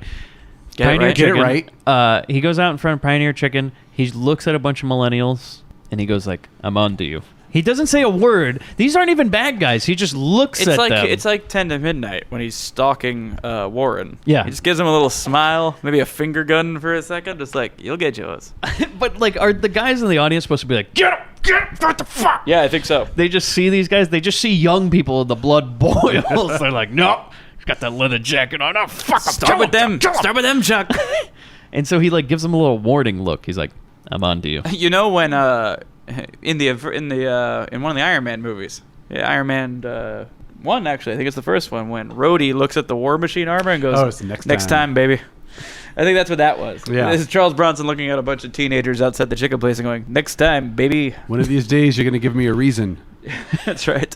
Y'all do eventually. I'm making a list and I'm checking it twice. You're all naughty. And I was like, Oh man, Silent Night, Deadly Night with Charles Bronson. Call me Chris Kersey. Oh ho. I just kept thinking about how great it would be if he was still alive and we had a Bronson versus Millennials movie now, like a new Death Wish, Man. He's like, yeah. If Eli Roth did Death Wish 6, You just hear me actually like, that would have been exciting. like you just see it now. Bronson's sitting down at a restaurant and he goes, avocado on toast. God damn it. And he just prints out, he just hears avocado on toast and then just cocks a gun. You just hear the click. What do you mean a coffee that costs $5? Does it have gold in it? Espresso? What the fuck? So Bronson gets his Death Wish outfit on, right? Which is just basically him like cosplaying a homeless man. He goes to a gas station bathroom and he pulls a Mr. Rogers because he took off a sport coat and put on a different sport coat. Yeah, I was like, it doesn't look much different. It's just a different colored suit, and he added a beanie. Yeah. And this was just like, it's LA, man. You don't need a wool jacket. I don't care what time of year it is. You No, 'cause don't his need a heart is fucking about to wool get jacket. cold. He's got a wool jacket and a beanie on and like a He looks hobo like a sailor. suitcase. Yeah, He's he in looked the like- he looked Merchant like a Marines. shipwreck. Merchant Marine. Deliver my bones to Davy Jones. He should have the parrot on his shoulder. Oh, that'd be even better. So he rents a room in downtown for $50 a month, and the guy's like, "No TV after 11." I go, "Why? Why? Thin walls. Why would Yeah. that be? Yeah, just keep it down." No music, no TV. I like No how he cops. says no TV after 11. He goes in the room. There ain't no fucking TV. There's no TV. Yeah, it was after 11. There's may not even be a bathroom in that. Some room. guy comes into your room and takes it after It's 11. like the walking Muppet who carries Oscar the Grouch around, just walks in and takes away your television. He's like, "Oh, no, let him in tonight, I guess." But like looking at the street people that he walks by and just the way it was shot, it looked like he suddenly walked through the set of the Warriors. Oh yeah. Like I was expecting a baseball fury to be standing there swinging a bat around. Yeah, it's a neat little scene of like street life LA, and I like all the storefront churches Yeah. that are going on with the singing the choir music and stuff. Taking in all those lost souls. Yeah, there's a lot of rescue missions and everything, which we don't have enough of now. So that's interesting. It's like they had it more covered, I guess, in '82. It was very symbolic because for Kersey, it's too late for a rescue mission. Oh, haha. Yeah, deep. So he comes home, he's now Jill Ireland comes to his house and wakes him up by kissing him, and he almost shoots her basically. She kisses him. She's like, "Charles," and he's like, "What the fuck?" He wakes up and he looks over at his gun on the dresser. Which, here's the thing. He's got like a gun wrapped around underwear or something like on the dresser, and it's like, man, what was going on, Chuck? It's like he got undressed very quickly for a guy who now lives alone. Yeah, and it's kind of odd to see like a gun wrapped in boxer shorts. I call this my tidy whitey. Yeah, you can't sleep in the bed, but you can stay here. And so he walks out, he gets up, right, and he puts it away, he like hides it from her in like the most suspicious way possible. She's like, "Oh, what were you doing last night?" And he just goes over and he's like, "Nothing, not touching my gun." Yeah. Definitely not that. And then he just goes directly into the bathroom, puts on a bathrobe, and then tells her while he's still in the bathroom that he'll just see her later. Yeah. So this is the first time it happens again where Jill Ireland comes over to his house like unannounced and then is told to leave like minutes later. Yeah. No, every time she comes over, she Hey. drives all the way across town to come visit him. And then he's like, "I'll see you at 10. And that made me think, I was like, is that what life was like before cell phones? Maybe. Like, I kind of feel like as a kid, I remember like my parents going over to like visit friends like unannounced. And they were like, Oh, oh, they're yeah. not home. And then just like leaving. I was like, well, Yeah, maybe. yeah, because what? It seems so inconsiderate. Yeah, it Yeah. seems weird. Like you're just gonna show up at someone's house and now they have to entertain you for Yeah. a couple hours. Yeah, Like I'm you don't know just what here I to was hang up to out. today. And you know Bronson's worst nightmare would be like not her walking in and him like jacking off, but her walking into a room and his back's turned with the chair and hands moving up and down. She goes over and he's polishing a gun. And she's like, "Oh, Charles, no. You told me you'd stopped. You weren't supposed to see this." Look away. This is not for your eyes, girl. So this is funny. Is she leaves, right? And then he calls up the lock company. He goes, "I want my locks changed." I'm like, "God damn, too much of dude." that. Now you've heard of breaking up via text. This is breaking up via lock change. I'm like, holy shit. Oh, that's a hard day. Yeah, She you goes to imagine- open the door to her boyfriend's house and the key doesn't work anymore. And then he shows up. She's like, "Oh, I couldn't get in." He's like, Do I need to say more? This is awkward." So then Bronson walks around town looking for a mark, right? And then we get Krishna's, and I'm like, "Come on, just one. Do us a favor." And that's the one that ended up a zombie in Dawn of the Dead? Yeah. I was like, I thought this was the end of Angel. You know, one of the guys is gonna. Oh, yeah. the egg sucker. So then he finds the weird laughing ruffian, you know, the Joker, and some guys. As I say, some guys that look like they're trying out for the LA production of West Side Story. Oh, yeah. It's like a 40-year-old guy they put in one of those little hats. Oh, the and a fedora leather gang? jacket. Yeah. They And were he- in the Warriors. They're in And- the opening when everyone's walking to Central Park. The Kings? I forget the name of that gang. Yeah, I can't remember either now because they don't show up again in Yeah. the movies. So it's really. And they go to this, like he follows them to an abandoned building, which apparently was a real abandoned building when they filmed it. Yeah, it was a However, hotel. man, the rat budget for this movie, like, here's the thing. Bronson's cut was 1.5. The rat budget was the rest of the Like movie. I thought my this was a God. I thought Bruce Davidson was going to show up in this movie. Like we're doing the Willard crossover. Yeah, because they go to this abandoned hotel, and there are just rats everywhere. Like, there's hundreds and hundreds of rats on, like, the stairs and everything, and Bronson's having to, like, dodge them and stuff. Like, "Oh, excuse me." And First walking Beat down Up the and stairs. Rocksteady, and now the Rat King. And then he's watching them do some sort of drug deal. Yeah, he's on the stairs watching, and everyone's putting a finger in the cocaine and going around this, and it's super quiet until he bumps into a Pepsi can. Yeah. And this is the Product first time placement. that Of course it'd be a Pepsi Pepsi has interrupted a Coke tasting. Oh! Good night, everybody. Do you think that was it? Like, that was Coke? They were like, no, we don't want our can. You know in what would there. be funny? Put a Pepsi can in there, right? Is We'll if, pay you to put the Pepsi can in there. Yeah, because it always ruins everything. and it's interesting that a person as meticulous as Paul Kersey would not notice that there was a Pepsi can on the stairs right against his foot. Maybe he's a little rusty. So it falls down, right? And everybody notices, and he immediately shoots a man in the chest and kills him. And then the other two guys that are there, he goes, go. Which I was like, why? He doesn't give a shit. Because unlike the first one, this time he's specifically going after the people who did it. Well, for now.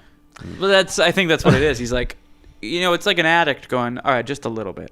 Yeah. He's like, okay, I'm just going to go for the specific ones who raped and murdered my daughter. Except for that other the guy. first guy he kills is. But that was in self-defense. Well, that Yeah, guy he pulled it was out. pulling on him, so Yeah, he had to stand your he had ground. to- what can he do if he doesn't shoot that guy first? Yeah. So then he walks downstairs, and he notices a cross on the laughing guy's neck, And that's where we get the line. which is, we're going to play it. You believe in Jesus, Esther? Well, you're going to meet him. I did love that. That's probably my favorite line in the whole movie. It's so good. And also, just the way he delivers it is just so nonchalant. You're going to meet him. Boom. Like, I feel like they could have done a teaser trailer with just the audio from that line, and then it just says Death Wish 2. Yeah. So then we go back to home, and he's Wait. So my favorite part of that scene. So he shoots him, and then he's going up the stairs out of that basement.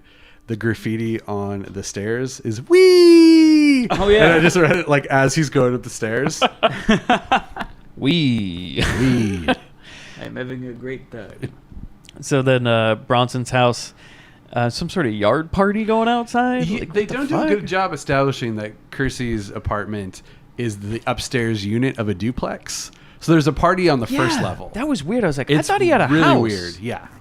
Man, even back then, Bronson couldn't He afford couldn't a home. afford Holy the shit. whole unit. Yeah. There's people just dancing in the front yard. I'm like, yeah, like you do in Midtown LA, Yeah. just dance, have your party in the front yard. Oh, yeah. What I thought when he pulled up, I thought part of the plot would be that he had forgotten that they were having It was a like a party that surprise night. party, Yeah. right? Yeah, no. But no, just it's for just some reason, random- Cannon hired 20 fucking extras to just dance around and all have lines. Yeah. Which I was very interested in. And no, we'll never see these people again. And they're also like, God, join the party, Kersey. And he's like, no, I got my groceries. I went to some place called Trader Joe. I'm in mourning. So then Bronson drives down the set of Angel, Yep. looking for Hollywood Boulevard people. I'm like, okay. And we see some stuff that would be familiar from there's like a cowboy in front of a theater like shooting. So I Yeah. was like, oh, that's like It's Kit Carson. yeah. What movie was that? I'm now blanking on Angel. it. Angel. Yeah. Yeah. It's like, oh, it's like shared universe. And I was like, if you see that fucking Charlie Chaplin yo-yo guy, just do it, Chuck. Just do it.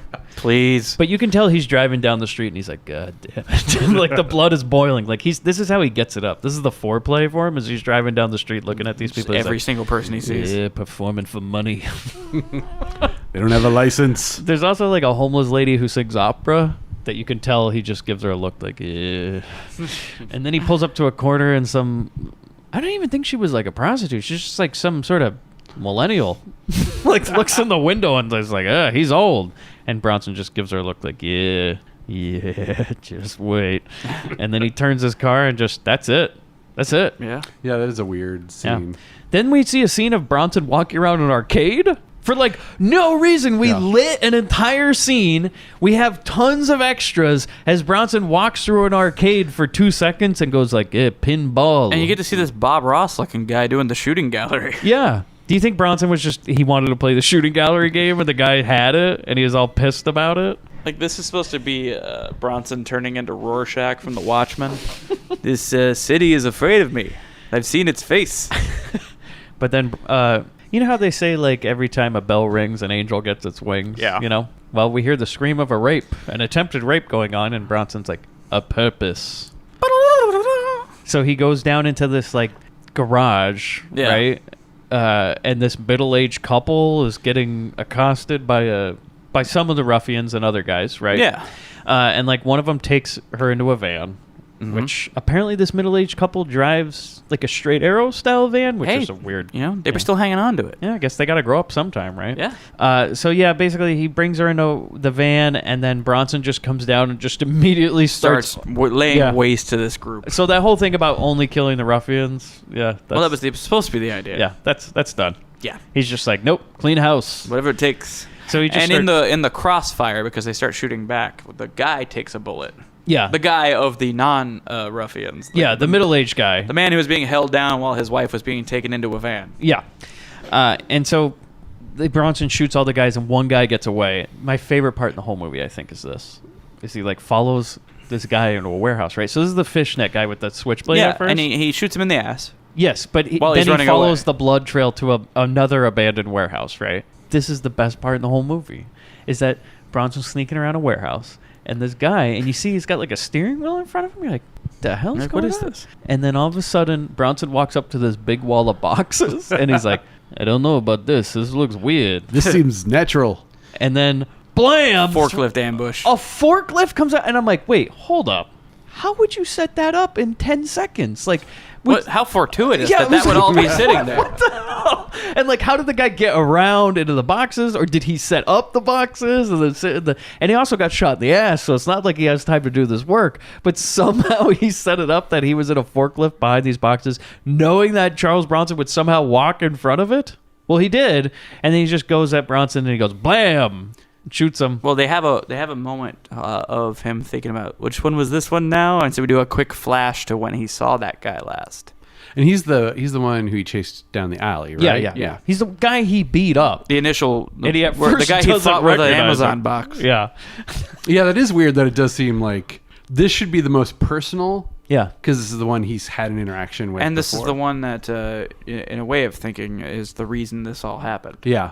Yeah.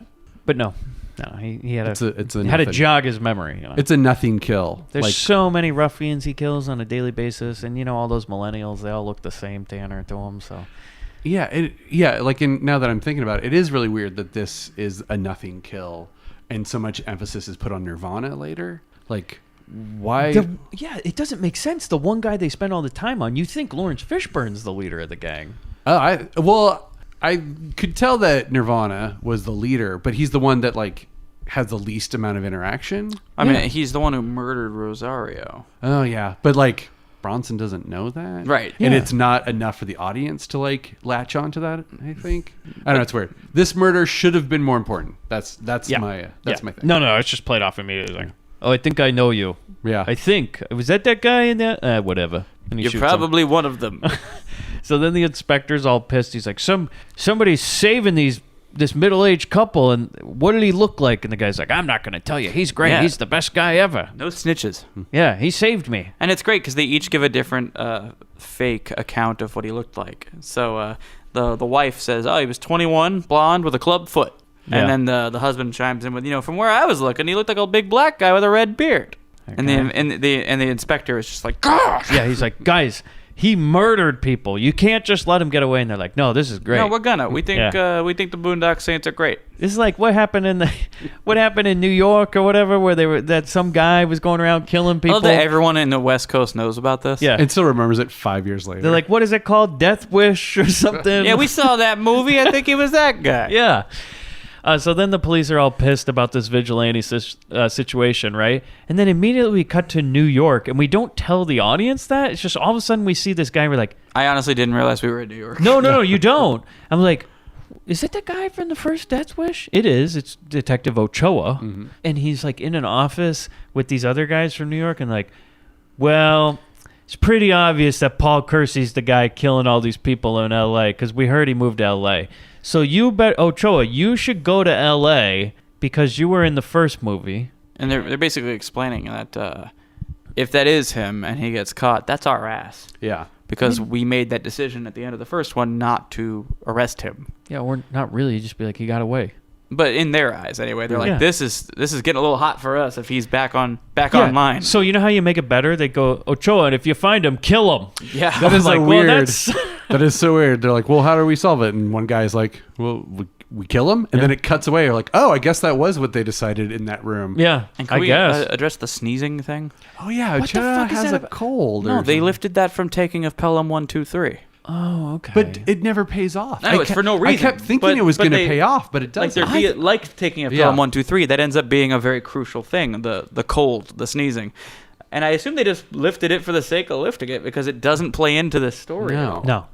It's There's just no like, reason. well, what's my character's quirk? What am I doing? I don't know. You have a cold. The guy had a cold in real life. Maybe he actually did. And they were like, Michael, "We just can't so get you him know, to-" I'm going to be coughing through the whole set. Yeah, I don't care. Hey, that's real. That happens. So then we go to Jill's apartment, and Ochoa is apparently just broken in and taking a nap on her recliner. And she's like sitting in the lazy boy taking a nap, and she walks in, and he's like, oh yeah, hey, I was in the first movie, and your boyfriend is a bad guy. He killed a bunch of vigilantes. She Yeah, goes, and that's where we get the exposition of just like 9 years ago, he killed 5 people. Nope, backwards. 5 years ago, he killed 9 people. and Jill Ireland's like, did you hear that, audience? Does everybody know what movie they're watching? It's Death Wish 2. Remember, this is a sequel. Remember, it's a sequel. Yeah. And she's like, he wouldn't kill anybody. He seems like the nicest, least wound up guy. Yeah, it's not like I go to his house and wake him up with a kiss and he almost snapped my neck. Never have a hair trigger. And so then he's like, no, he's a bad guy. And now he's a vigilante again. He's a bad guy. Yeah, basically. And then we go to Bronson. He's out on the town looking for some fun, right? This part, he just walks by some black people eating and he just gives them a look. And then we That's just right out of cut. I'm just like, okay. Again, he's like, I got my eye on you. I know you're eating now. You watch what you're going to do after. Seriously, this is the only parts of the Death Wish series Eli Roth saw. Like, he's like, perfect, I'm just going to do that. Because this scene doesn't make any sense. And then we go to Bronson. He comes home. So I just assume he killed all those people. There's some deleted scenes from this movie. He did more of his hitman gig that he does later in the movie, you know? He dressed up like he dressed up like a guy that works at the chicken place. He's got like a Pioneer chicken outfit on. He's like, I got you a bucket of chicken, and then just pulls out a gun from Order up. Blam. You want it extra crispy? Looks like you're getting this to go. Blam. and I assume we just cut that out because, like, man, I think that went a little far. It's a bit much, and they Yeah. didn't actually commit any crime. So Yeah. there's really, we can't justify this one. Yeah, Michael, they're telling me, the distributor's telling me that they're a little uncomfortable with him just shooting these people that were eating dinner. Well, they were going to go commit crimes later, and we're going to have to cut that in the car you rolled off a cliff. That's really unfortunate. So then Bronson just comes home, and Jill's there, and she's like, how come my key doesn't work anymore, Charles? And he's like, oh, yeah, about that. Sorry. Yeah. And she's also like, what were you doing? Were you out killing muggers? No. I was out with a friend. And he What friend? A friend you don't know. And she goes, he's like, where would you hear about me killing a mugger? Is it that damn Ochoa? And she's like, well, that's strangely specific that it would be some cop from New York that would all of a sudden contact me and tell me about how you used to kill muggers in New York. Yeah, it was him I was talking to. He's like, he's crazy. He was looking for this killer, and he talked to me once because full disclosure, my ex-wife got raped and murdered by Jeff Goldblum, and my daughter got raped. And apparently he thought for some reason I would want to kill them. Although I never looked for Jeff Goldblum and his friends. But apparently a bunch of muggers got killed. Got killed. I do like the way he explains it as, like, he told me not to kill people. So I didn't. So I didn't. I do what the law tells me to do. They say you can't kill a man. So I don't. End of story. Thank you. Bye. So remember, I changed the locks. Have a safe drive home. But no, the way he gets out of this is he goes like, so anyways, you want to go in the bedroom? And she's like, oh, I thought you'd never ask. And then they go in and they turn off the light. And Ochoa's sitting outside with a smile on his face. I'm like, the fuck? So like his plan was he's like, go over to Charles's house, get him to fuck you. And you're going to get in deep. It's going to be some sort of undercover gig. No. I kind of my assumption is that she was wearing a wire or something. But Yeah, no, that's what I was thinking. does not come up. No. But he smiles as he sees the light go off. I'm like, huh. I think it might be just this way he knows Bronson is not out on the streets. He's like, Yeah. well, he's safe in his apartment fucking his girlfriend. Yeah. I don't have to worry about him killing more people tonight. So next day he's driving to work. Bronson gives her a new key to his house. He's like, I think things are moving along again. You earned it. Yeah. And so then he's at home at night drinking a glass of milk to himself, which I really liked. He's like, it does a body good. And he's drinking milk. I would have loved it if it showed like him having a milk mustache. And then there's a part where Ochoa asks some guy, he's like, okay, I want you to park my car in front of Paul Kersey's house. Again, we haven't established that he knows Ochoa's in town really or anything. He's just like, yeah, that crazy guy. And somehow he's going to know they must have cut out some of the movie or something. Because why? Because Bronson would know that Ochoa is in town, Yeah. but not what Ochoa's car looks like. Exactly. He doesn't know any it's not of like this. he drove from New York. No. Like, it's a rental. No, and there's parts where Ochoa doesn't even drive. Yeah. Yeah, and so he gets some guy to park his car in front of Bronson's house, and Bronson looks out with the milk mustache at the car, and he's like, okay, now I can go kill. And he just sneaks out the back door, and then Ochoa follows him. So we just get 10 minutes of Bronson walking around parks. Yeah. Yeah. And he spots one of the he spots okay, so Lawrence Fishburne and two of the other ruffians are practicing for their dance routine. That's Because they're apparently now in the break-in movie. It's pretty great. Is they got a radio and they're They trying got their their big ghetto breakdance blaster moves. and they're popping and locking. By the way, never seen a park in LA this crowded at this time of night. There's people This place is everywhere. hopping. Yeah, Yeah. It's I forget what it's down by the courthouse in downtown LA. yeah, and you go there now at 11 o'clock. Yeah, on it any looks weekday. like Occupy. Yeah. Movement down there. There's people everywhere, and they're just regular people having conversations on park benches. Again, before cell phones, Tanner. You just Yeah. maybe I'll go see my friends at the park. Yeah. What a wonderful world that was. Yeah. So then Bronson follows them onto a bus, and they're bugging a lady for a while. Yeah. They're harassing a nurse who just got off a long shift. Come on, guys. And that's what she says at one point. She's like, "Give me a break," and then they do. So Hey, yeah, you would think they're reasonable. Let's make them more really push the evil. even more bad, and they're roughing this lady up or something. No. She says, "Give me a break, guys," and they go, "Okay." And then instead we watch them smoke some of that devil weed. Yep. Right on the on the bus. bus. Yeah, The dope kale. and you just see Bronson, the dope kill. You see Bronson just reading a paper, and he's like, just the blood's boiling. He's like, weed. It was a cool move when they got on the bus, by the way. I don't remember if it was Fishburne or one of the other guys, but he jumps up as the bus is pulling up and grabs the side mirror and kind of yeah. swings in. I'm Yeah. like, that looked fucking cool.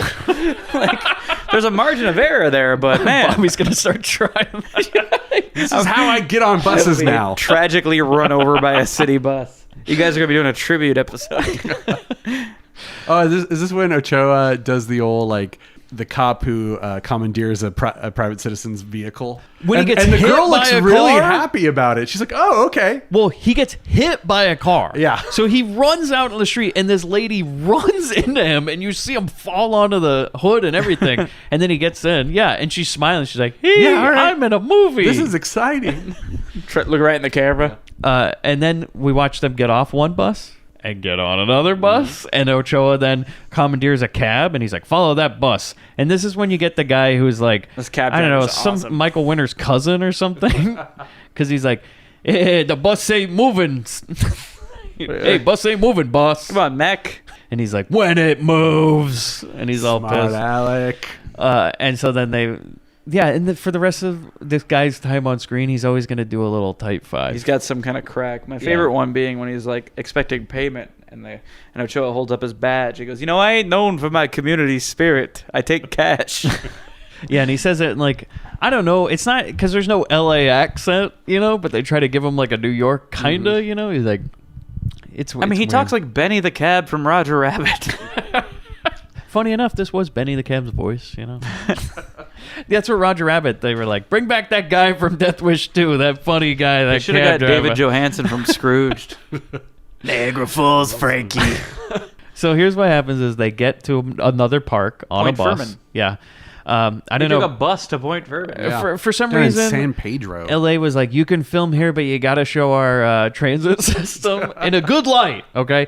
And then they see the movie, they're like, you can't smoke weed on the... God damn it. And there's also a part where he's literally spray painting in the bus while it's Yeah. moving, and the driver just doesn't give a shit. Like, fuck He it. knows better. Yeah.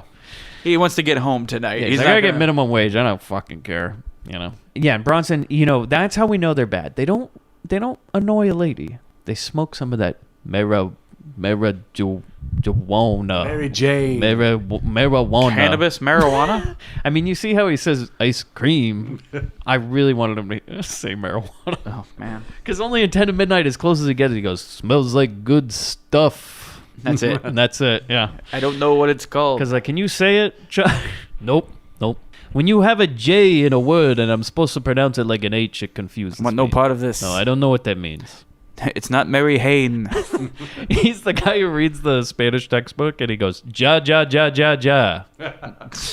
That how they laugh in Mexico? I don't get it. That's how I laugh in Mexico.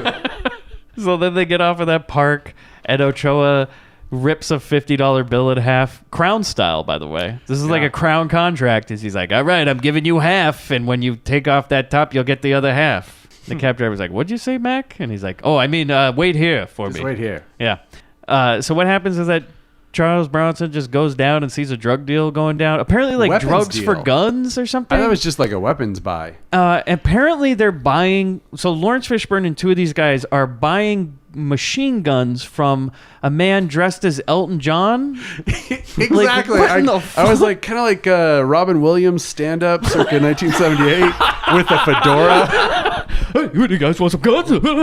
And you know Robin Williams taking that coke. Yeah. For sure. Yeah. Little known fact. We all know Tim Allen was selling coke, right? Robin Williams take coke for guns.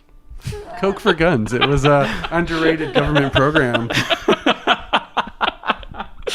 Yeah, because he's got the suspenders on and like the political rainbow convention hat. suspenders And with a fedora and like a silk purple shirt. yeah, it was a hard choice, But again, Elton John was popular at the time. I like the Elton John more. Yeah, so they basically get the deal done, right? And then Ochoa's down there watching it, and he spots like some sort of sniper guy with a. It's got like a spotlight on the rifle. Yeah. Who's It's just a flashlight that he's taped to a rifle. Okay. and he's moving it over the tree line, which for some reason Ochoa notices, but Kersey does not. And Ochoa, see, this is where I thought the sneezing would pay off. Yeah. Ochoa would sneeze and give up his position. Yeah, but no, that he makes yells sense. a warning to Kersey. This is like Chuck Norris's friend Eagles. Yes. This is John Eagles in the swamp yelling, "No, look out!" Yeah, and he tells Kersey to watch out. And there's this big firefight that happens. And Ochoa is immediately gunned down. Yep. He just goes, because, the best thing to do in a firefight, just stand up. Right? Yeah. He gets out of cover and stands up like it's his first time ever playing Call of Duty. Right? And he just runs out and he's like, reset, restart, respawn. Oh, fuck. He's dead. I think does he get the sniper? Or does Kersey get the sniper? I don't think Ochoa shoots anybody. I think Bronson was like, no, I'll kill them all. I got them all. Yeah.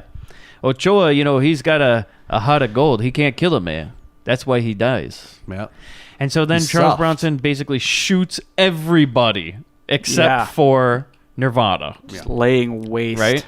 He shoots Lawrence Fishburne through the radio. That's which was a good great That's shot. a Yeah. great shot. Yeah. It really is. Like that, the ghetto blaster explodes And you know what we and needed? gets him straight between the eyes, which is great. You know what we needed would have made this scene great. We already had Elton John in the scene. Play a little tiny dancer during this, like as the bullets are flying. Just have it on the radio, and then he shoots through it, and he's like, I always hated that song.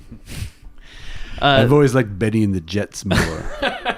And so then Bronson, he goes up to Ochoa. Wait, so Robin Williams, Elton John Oh, yes, tries to that's escape right. in the Cadillac, drives. Kersey takes a couple shots, hits him, Yeah. and the car goes off a cliff, lands, and explodes. I was very curious if it would all explode is when like, it landed. hold me And it closer, did. tiny dance. And then he goes over to Ochoa, right? And he's like, oh, you're dying. Now you're my friend. And he's like, did you get them all? He goes, one of them got away. He says, Get the motherfucker for me. and I was like, well, Guess he agrees with Bronson now. Like, so in his dying breath, he's like, "You were right all along." Extrajudicial killings are okay. Yes, I agree now. And then the quote inspector shows up, right? And he's like, "God damn it, more crime." Does anybody know what's going on? And then, so here's his way of getting information, right? Is he tortures criminals. He pushes his like thumb into the gun wound, and he's like, what did he look like? And the guy's like dying and going like, I don't know. He looked weird, man. I don't know. I didn't even see him. And he starts naming off like, well, he names off the real name of Nirvana. Yeah. It's Saying Nirvana, that he and was then the one who murders. killed everybody? That he was the one who killed Ochoa. He's like, who killed the cop? What would even be the point? I don't know. it was- Anyways, but so he yeah. tortures a man to death. Yeah. Because then the next shot is the EMTs being like, well, no rush, as they cover a blanket. Yeah, and he Put a throws blanket the over the guy's head. So then Bronson's back at work, right? And he goes, all of a sudden he hears this sound. He goes, "Is that the police?" And this guy's like, "Yeah, you never seen a police radio before?" And he's like, "No, but can I have one?" Yeah. And the guy's like, I think we got an extra one." He's like, "Great." And so then he just rolls around. Okay, I'll give you this piece of equipment. Boyfriend of someone I work with. Yeah. Guy who's just apparently building a new building out of cardboard or something. I don't know. And so then Bronson just drives around town listening to his new toy. He's like, "This is great. I can hear all the muggings are happening. This is great." And so then he just hears about the police surrounding Nirvana. Like, here's the thing. They're making like some elaborate sting. Just fucking go arrest the guy. It's like this. You aren't. At this point, it's like you're not taking down the fucking Hulk. Like, just take one guy. Well, he's on a. That's what you thought. Yeah. Because it's just one random guy, one drug dealing guy. Yep. Just take But it down. you have SWAT, you have snipers on rooftops. Yeah, this is more than the Secret Service. Like, what you know? else did he do when we weren't watching this character? I don't know. And so This is like Grand Theft Auto when you get to 5 stars. yeah, they got and him they're right sending at in 4 the stars. choppers You know? in the Yeah. military. Yeah, they're about to roll the tank in. You know, they might call in the National Guard. And so then basically Charles Bronson just rolls up and goes through the back door, which they apparently didn't think to cover. Well, he Right. walks by like a chef talking to a handyman. Yeah. I was like, this dude's gonna pass all 6 village people on the way in here. I like that when he climbs onto the roof, like they show the inspector in like the surveillance van. They're like, "Hey, we just had someone jump onto a roof and go inside the building. Is that one of us?" And the inspector's like, "I don't know. He's like, "God damn it, man! Come on!" Maybe. Man, this ain't what? Am I in charge? We'll see Am I in how charge it plays here?" out. He just everything this inspector ever does is put his fist in the air and go, "Crime!" And that's his response to everything. Yeah. It's nothing's changed in LA. It just got more rich. That's the only thing that changed. They still don't solve crimes. And so then basically Bronson goes into the apartment building, and Nirvana's having a domestic dispute, Yep. and he just runs out and stabs Bronson. Just Yep. immediately slices Bronson on the arm. Like, doesn't even recognize him. He's like, Yeah. "Oh, fuck this guy!" Slices his arm open and runs away. And then we just see some shot of a topless lady listening to the radio. And then the guy just runs into the street. Guys, I was wrong. He was the Hulk. Yeah. He takes down like 5 guys. He's on a PCP rage. Yeah, Yep. it's the old PCP rage where they Remember can't the take him 80s down. where like if you needed a criminal to be able to do shit, you just said they were on PCP and And then would they're like stop throwing Yeah. cars at people. Yeah. Well, do you remember when people would come into your classrooms? I don't know if you had this, and they would tell you about the dangers of drugs, and they're like, if you're on some of these guys on PCP, they can take down multiple men. I'm like, well, that sounds awesome.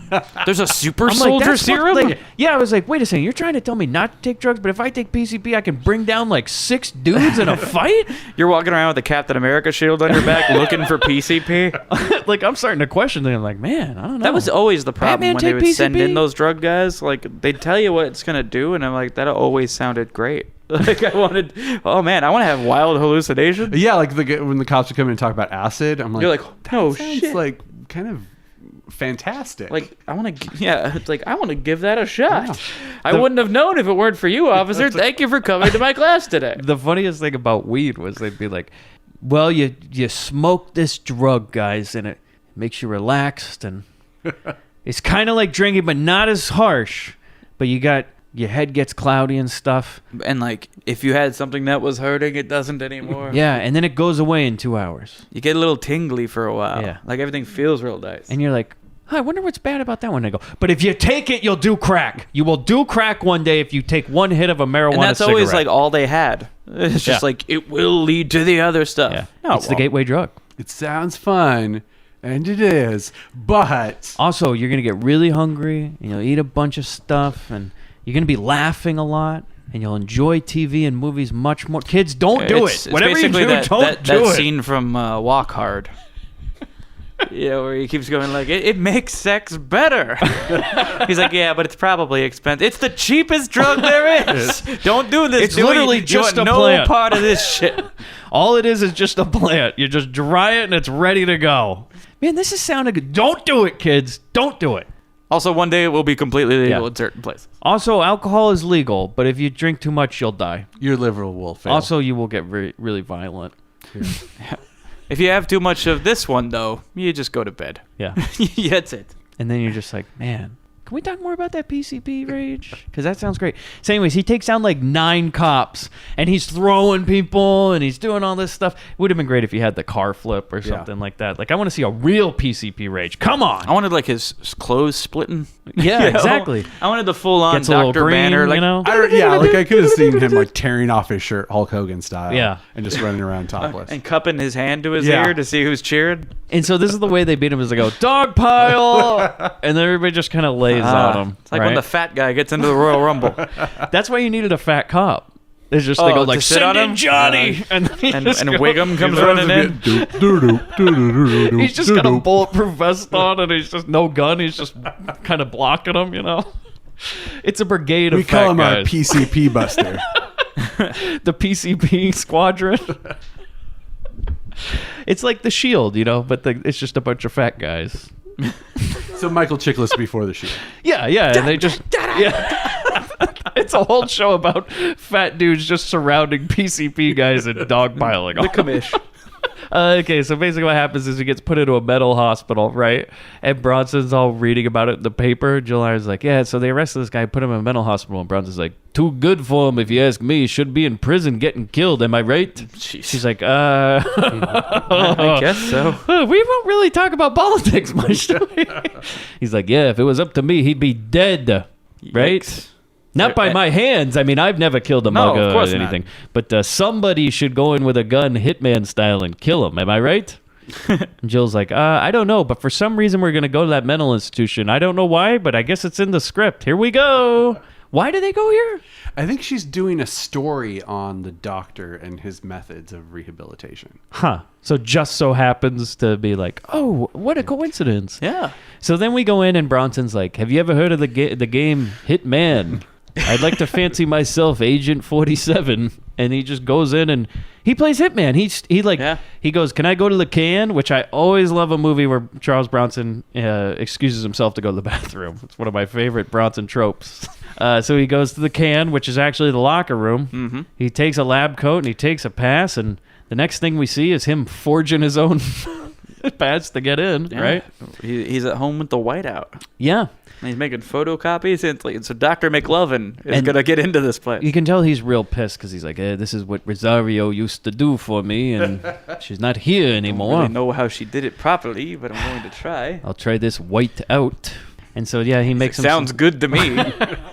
he makes a pass, and he like, for some reason, makes a copy of the pass, but then makes too many copies. Well, he had the practice run. Yeah. And he didn't quite do it well How do you enough. use these skizzes? What He's are like these? trying to like copy a signature, but I don't really understand whose signature he's trying to copy. Because Yeah. he has like test They ones. don't make that clear. And Bronson's I think he never just went over the lines or something. He made an ugly one. He's like, no one's Yeah, going to believe I'm a this. perfectionist. Bronson's never been good He's at an architect. basketball, so when he tries to shoot for the wastebasket, it falls out, and he's like, I'll get it later. Rosario, can you pick up the trash? Oh, that's right. that makes sense. Yeah. He's not used to picking up his own leavings. It would have been great if he came back one day later and the whole place is just trash. He's like, I don't know how it got like this. I really don't. I never did this before. I throw it on the ground, and usually I come back, it's fixed. I don't know what happened. Like going to the movies. Yeah, you come to find out Rosario did everything for him, and they're like, Charles, your building designs have gotten worse. He's just like, useless now. I know one thing. Yeah, I don't know what happened. His clothes are just dirty because he does not wash them. That's why he's dressed like a homeless guy, and he's a merchant marine Is now. that mustard from like 2 weeks ago? Yeah, maybe. So then basically he makes himself a hitman outfit, right? And he's going to go back to that level later. But instead, guys, little break in the movie, 10 minutes left in the movie. Let's go to Yamashiro, Hollywood. Yeah. So here's the thing, is we have a scene where what happens in this scene is that Bronson just goes like, I think we should get married to Jill Ireland. And she's like, cool. And he's like, but let's go get married in Mexico. Such a weird time for a proposal. What the fuck? And none of this makes sense. There's 10 minutes left in the movie. And he goes, we should go get married. Also, we should get on a plane tomorrow and fly to Mexico to get married. Because I'm going to need to leave the country for a day. Like, it was so awkward and ill-timed. I thought he was going to call her Jill in the scene. Yeah, none of it makes sense. So here's the thing. They film at a very famous restaurant in LA, okay? And I just went here, actually. My wife took me for my birthday, and we went with the people, Amber and Austin, that were on The For Your Height Only For Your Height Only episode. We went to Yamashiro, Hollywood. Now, here's the funny thing. There's no patio. What? Guys, they wouldn't even let Canon film in the restaurant. This is the driveway. They set up a picnic table on the driveway of the Here's nice the restaurant? thing. If you look closely behind Charles Bronson, you can see the curb. Wow. They wouldn't let them go in the restaurant, which That's is awesome. If you ever look at pictures of the restaurant, it's amazing on the inside. It's like one of those old style like Japanese steakhouse where they're like going to make it look really cheesy Japanese, which now it's on all these lists of like being horribly cultural appropriated and everything. Right. It's now owned by the Chinese, so yeah. Looks like an Epcot Center. Yeah, it is. It's what's really weird is that the restaurant is on a top of the hill of a hill behind the Magic Castle in the middle of Hollywood in a neighborhood. Yeah. So it's just like a giant restaurant with houses all around it and everything. Yeah, and there's a big driveway before you get to like where the valet is, and that's where they filmed this scene. They wouldn't let them go inside. That would have been too expensive. No. And there's also a pool down below where you could go. They have like a bar and everything. They wouldn't even let them film there. You only Wait, there's a pool? Like you can go swimming? Yeah, so they like own, because if you know the Magic Castle has a hotel attached, Yamashiro also has like some sort of hotel or condo thing interesting. attached to it, and there is a pool. It's not necessarily attached to the restaurant, but there's like a Japanese garden and everything you walk through in a bar. I have actually stayed at the Magic Castle Hotel, and each room is decorated with a framed poster of different famous stage magicians. Really? Yeah. Can pretty you go classy. to a show if you stay there? I do not know, Huh. but yeah, I wish it like the when Not I a fancy looking hotel, by the no, way. no, Just it's not. It's very- not a like. yeah. It's like a motor inn kind of Yeah. hotel. What was my price for flight? So yeah, basically it's just a useless scene where they're like, we're going to be together forever. Nothing bad will happen. At this point, I'm like, no, Jill, no! You're too close. Terrible. Well, like it, like he knows they got to get out of the country. Yeah. For And I'm his like, I guess plans. they I was like, maybe they don't know, but there's only 10 minutes left in the movie. None of this is going to happen. Why are we doing this? Scenes Fuck were it. shot out of order. They didn't know. Yeah, but then we get back to that hitman level, right? So he saved his place. Now he's back, right? And so he just walks in. He's like, hello, I'm a doctor. I'd like to see... Roy. Yeah. It's just- I'd like to see this patient, that PCP guy. And they're like, oh, okay. Do you have an appointment? He goes, no. Let me but in anyway. I was supposed to talk to this guy. Oh, that's you. Ha, ha, ha. Can I go see him? And he's like, yeah, I don't give a fuck. This guy's like, I don't. Yeah, he's like, I'm going to eat my dinner. But, It was kind of. It whatever. reminds me of a social experiment my wife and I have talked about before. Of like looking the way I do, I can probably get like a clipboard or a reflective vest and get access to most anywhere. Yeah. Just pulling this Yeah. exact scheme. Just like, what? They didn't tell you I was coming? Oh, Jesus Christ! Like, look, I Well- just got to get in here and check the pipes, okay? Did I ever tell you about? I don't know if I've said this on the podcast or not, but I think it was about a couple years ago. My wife and I were driving home, and it was like the Super Bowl in Arizona, and she's a Seahawks fan, and they were playing there, and we're like, oh, maybe we can go. It was Saturday before the Super Bowl on a Sunday. We're like, oh, well, maybe we can just go in and like, buy some sort of shirt or something, give to your dad, some sort of memorabilia, right? So we park in the parking lot. There's nobody there, right? And we just walk towards the gate, and there's all this stuff set up for the Super Bowl and everything. We're like, oh, it's probably be some sort of thing, right? Like people will be here. Just started walking in, Nobody's asking me any sort of question or anything. We just keep walking further and further. I'm like, okay, I think we're like getting there's obviously nothing here. And then we just keep walking further and further. Guys, I could have walked right to the fucking field and nobody would ask me a question. You could have run out with the team through the paper? Nothing. Like, nobody's asking where I am, if I have a badge, nothing. There's no security, nobody. I'm like, wow. You almost ended up singing the national anthem. Yeah, good thing terrorists don't want to plant a bomb at the Super Bowl, am I right? I mean, holy fuck. Just nobody.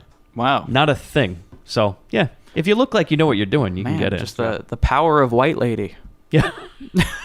Yeah, they're just like, these kids look like they know what they're doing. They probably are supposed They to. came up in a Prius. They're fine. So yeah, what happens is he goes into this room. Well, the orderly who shows him to the room, he's like, "Well, the only room we got is this room with the electric shock therapy in it. Hope that's not a problem." And no, that should be fine. I don't use it personally. I would never do that. Definitely not gonna head over there. Yeah. It's fine. I'll use this room. Yeah, because he's like, you want this room? I mean, it's kind of weird with the whole electric thing. Or you could, like, talk to him in his cell, I guess. He's like, no, I'll take this electric room. Sounds great. Don't worry, audience. It will come into play, obviously. We're a little plant and payoff for you. But then the guy just goes back and Tanner.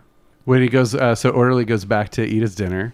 And we've got Nirvana in the room, who never. Kersey's very good to always have his back turned whenever Nirvana like comes out or like is. So he never spots So he him. never sees him. Sits him down on the table.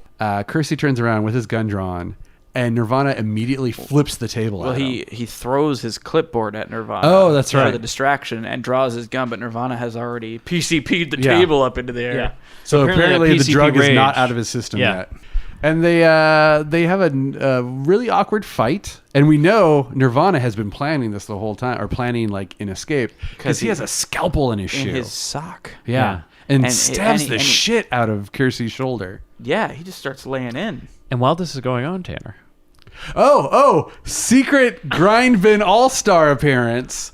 The Orderly, while eating his dinner, is watching TV. Guess who's on the TV? Grindbin listeners. And Bobby, who clearly doesn't realize No, it. I didn't notice. Henny Youngman Take my wife! from Gorgor Girls. Man. Yes. You didn't see Hetty Youngman on the TV? No, I didn't He notice does a it. full-on I Take know he My was. Wife I know show. he was watching old comics, but I didn't. Oh, I didn't yeah. pick up. I wasn't Yeah. listening to what the TV was saying. Mr. Youngman himself from the Fantastic. Gorgor Girls. We've made Henny Youngman a Grindbin All-Star. Yes, he is. He shows up in Death Wish 2 for a brief cameo. Yeah. Just a little one-liner, and that's all you get. Man, Yep. that's all you need.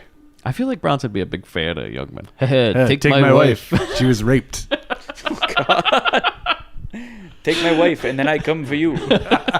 Yeah, that would have been a good buddy cop movie. Oh, God. Henny Youngman is the wisecracking cop, and Bronson's like, he jokes, but no, we're serious. We're serious. He's the Joker. I'm the killer.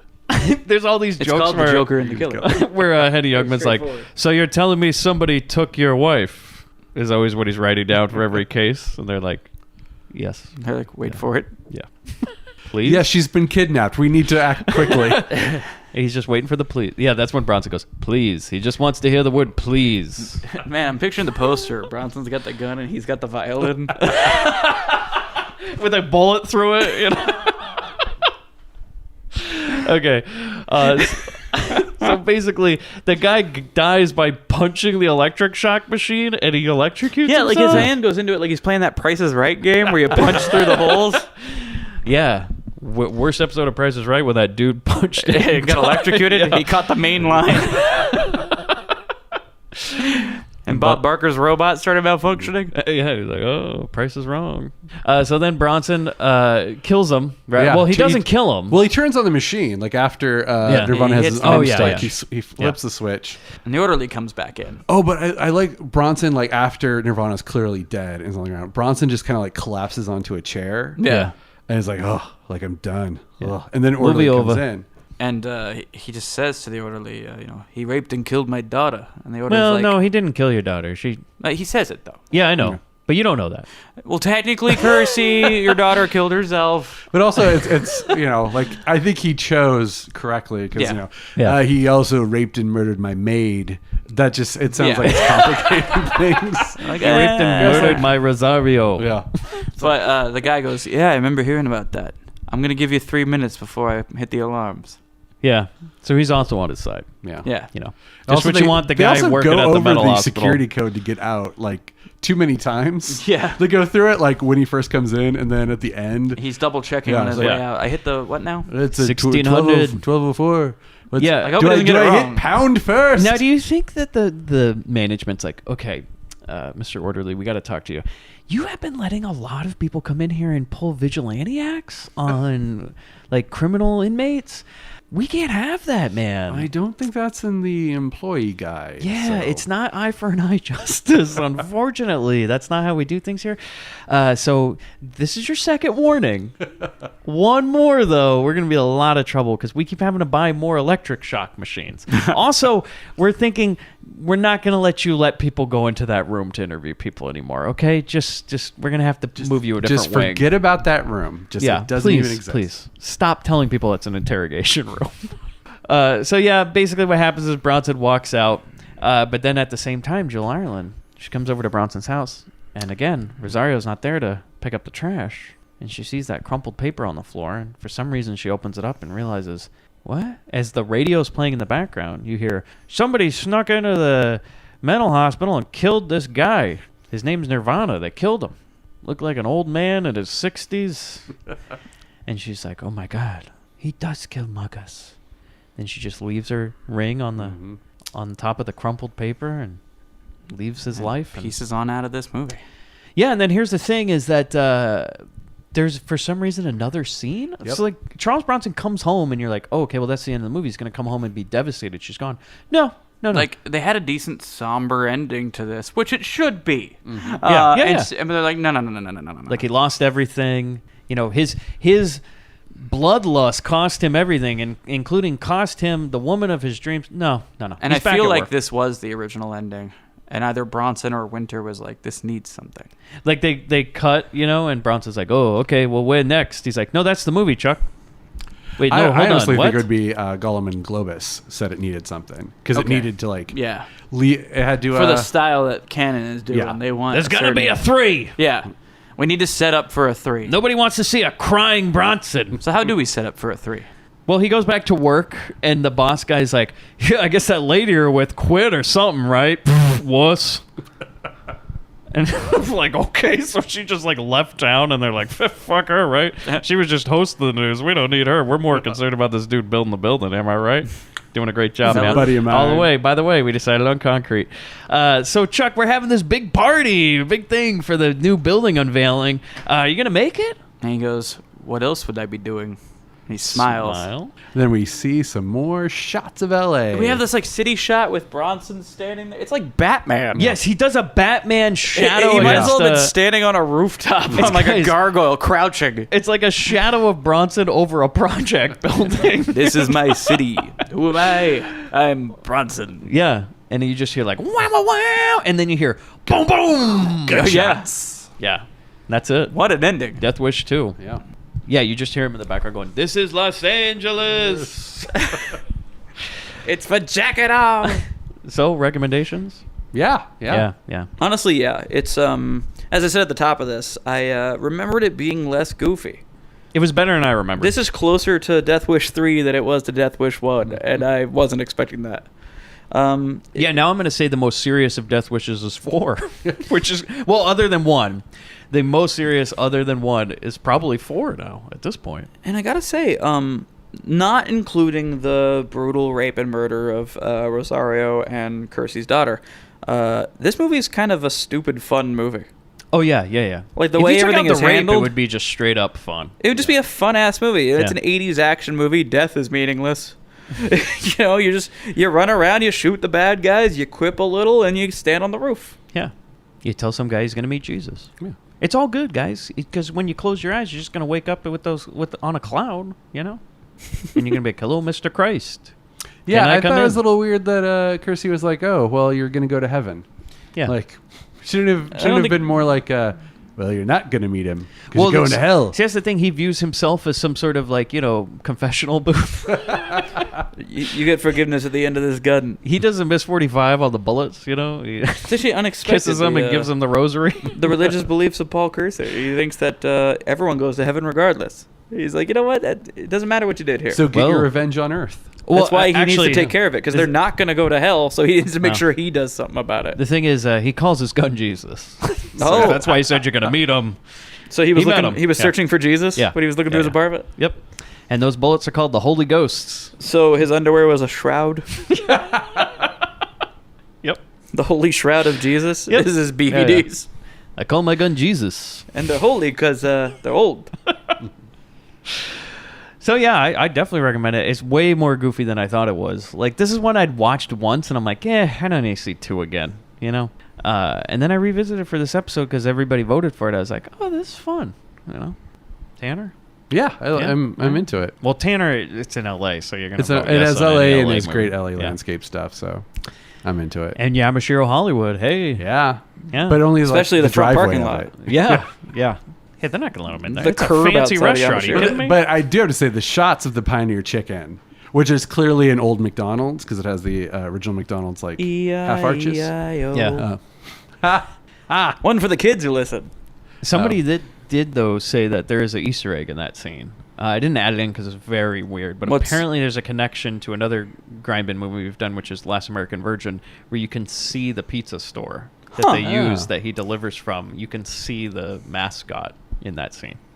Oh, interesting. Yeah, I thought that was weird. So I didn't know if it was true or not, but now that you mentioned them, I'll watch it again. Pioneer Chicken. Oh, no, I think my YouTube rental is expired. So yeah, got to get that 3 Blu-ray set where you get 2, 3, and 4 for Death Wish. That sounds like a great idea. Yeah, and it's $15 or something like that. It's great. $15? Yep. All Grindbin listeners, you guys should order it. Yeah, exactly. If it's still available on Amazon, Wow. that's how I have it. All 2, 3, and 4 Death Wish. Interesting choice. It's a good set. Yeah, it is But great. not the 5th one and not the first one. Which is Fifth why one I was haven't made- seen the 5th one. The 5th one was made by a different distributor, technically, and so was the Tricom first or one. something? That's why you can only get 2, 3, and 4. There's on a that decent set. Blu-ray of part 1 on its own, and then the weird bad sequels all work together as a box set. Yeah, and as I'll Bloody Bobby borrow Death Wish 5, it's only available on a full screen DVD. Yes, Sweet. the way it was meant to be seen. Yeah, probably. It probably was a Yeah, direct honestly, video. I Hell of shit. So yeah, guys, you hear that sound? Oh man, How do you think Bobby DeVito fit in the world of Death Wish 2? Tanner, you look like you got something to say. I mean, the van is a yellow van. The gang in Death Wish 2 drive around in a yellow van. I think we're seeing not a connection to Bobby and DeVito, but the van. The van lived on. Bobby and DeVito probably got real jobs, real lives, suburban, were they shot by Bronson in Chicago? and now this gang, they bought the van for cheap at probably an auction, and we're seeing the sad fate of the straight arrow as it goes on being nothing more than A shell of its I was former going to say something that I think I would regret. But yeah, so I think the connection is the van, and it's a tragic end to our iconic vehicle. Interesting. somber. I'm actually a little bit piggybacking on that because I think prior to the orderly coming in to find dead Nirvana with Bronson sitting in the chair, he had a conversation in the room next to it where you heard that you see they stole my van, and he goes, you know what? You got 5 minutes before I hit the alarm. And that's why Bronson only had 3. Because he was hitting it in 5 anyway, and 2 had already expired. Also, he doesn't give him 3 minutes, by the way. As soon as he leaves, he goes, and then presses the button. So I think if you listen carefully, you can hear the squeaks of Bobby and DeVito running the other way down the hallway. Okay, guys, I'm going to set it up. I think there's a Death Wish cinematic universe to be had here that they didn't follow up on. 'Cause I feel like after you saw that shadow of Bronson on the building, right? Realize, well, every good Batman has his Robin. Yes. And I feel like at some point, Bobby, maybe he got bugged. Maybe, unfortunately, Sally may have met an end, kind of like what happens to one of Bronson's ladies, That's why Chuck brought him in. And I feel like, he was down on his luck, and Charles Bronson once walks by and says, "What's wrong with you, son, other than you being ginger?" And he's like, "Oh, I'm really sad, sir. We had this whole rape and they killed me." He goes, "I think I got a way for you. I need somebody. I'm an older man, and I need to train a younger man to soon take my place." Mike, I think you're onto something, because how many shots did we hear right before the credits rolled? 2. Boom, boom. And Bronson only shoots once. He doesn't needs to. He doesn't Yeah. double tap. He doesn't have to. No.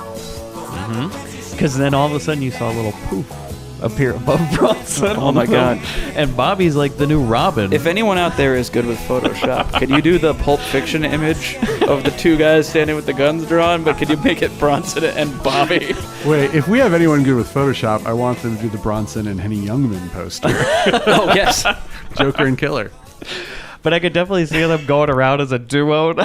That's amazing. And Bobby, kind of setting it up, and he's like, whatever you do, don't use that stud line. I don't like the word studs. I got a better one. Are you into slugs? Oh, shit. Oh, my God. Boom. I can't add anything more. That is it. He Henny Youngman the shit out of that one. Take my joke, please, right? We are a team. No, that was fantastic. Thank So, you. guys, Thank you. Tanner, why don't you tell everybody, everybody that listens to the show already knows, but Guys, you can visit me on my website, buymichaeltanner.com. And summer sequel month is August, correct? Yes. Okay, so next month I will be in Portland, Oregon for Rose City Comic Con. All right. hey, that would be great. That sounds like a fun one. Come by and say hi. Portland's a great town. It's a great town. As I always said, it's almost like a library of a city.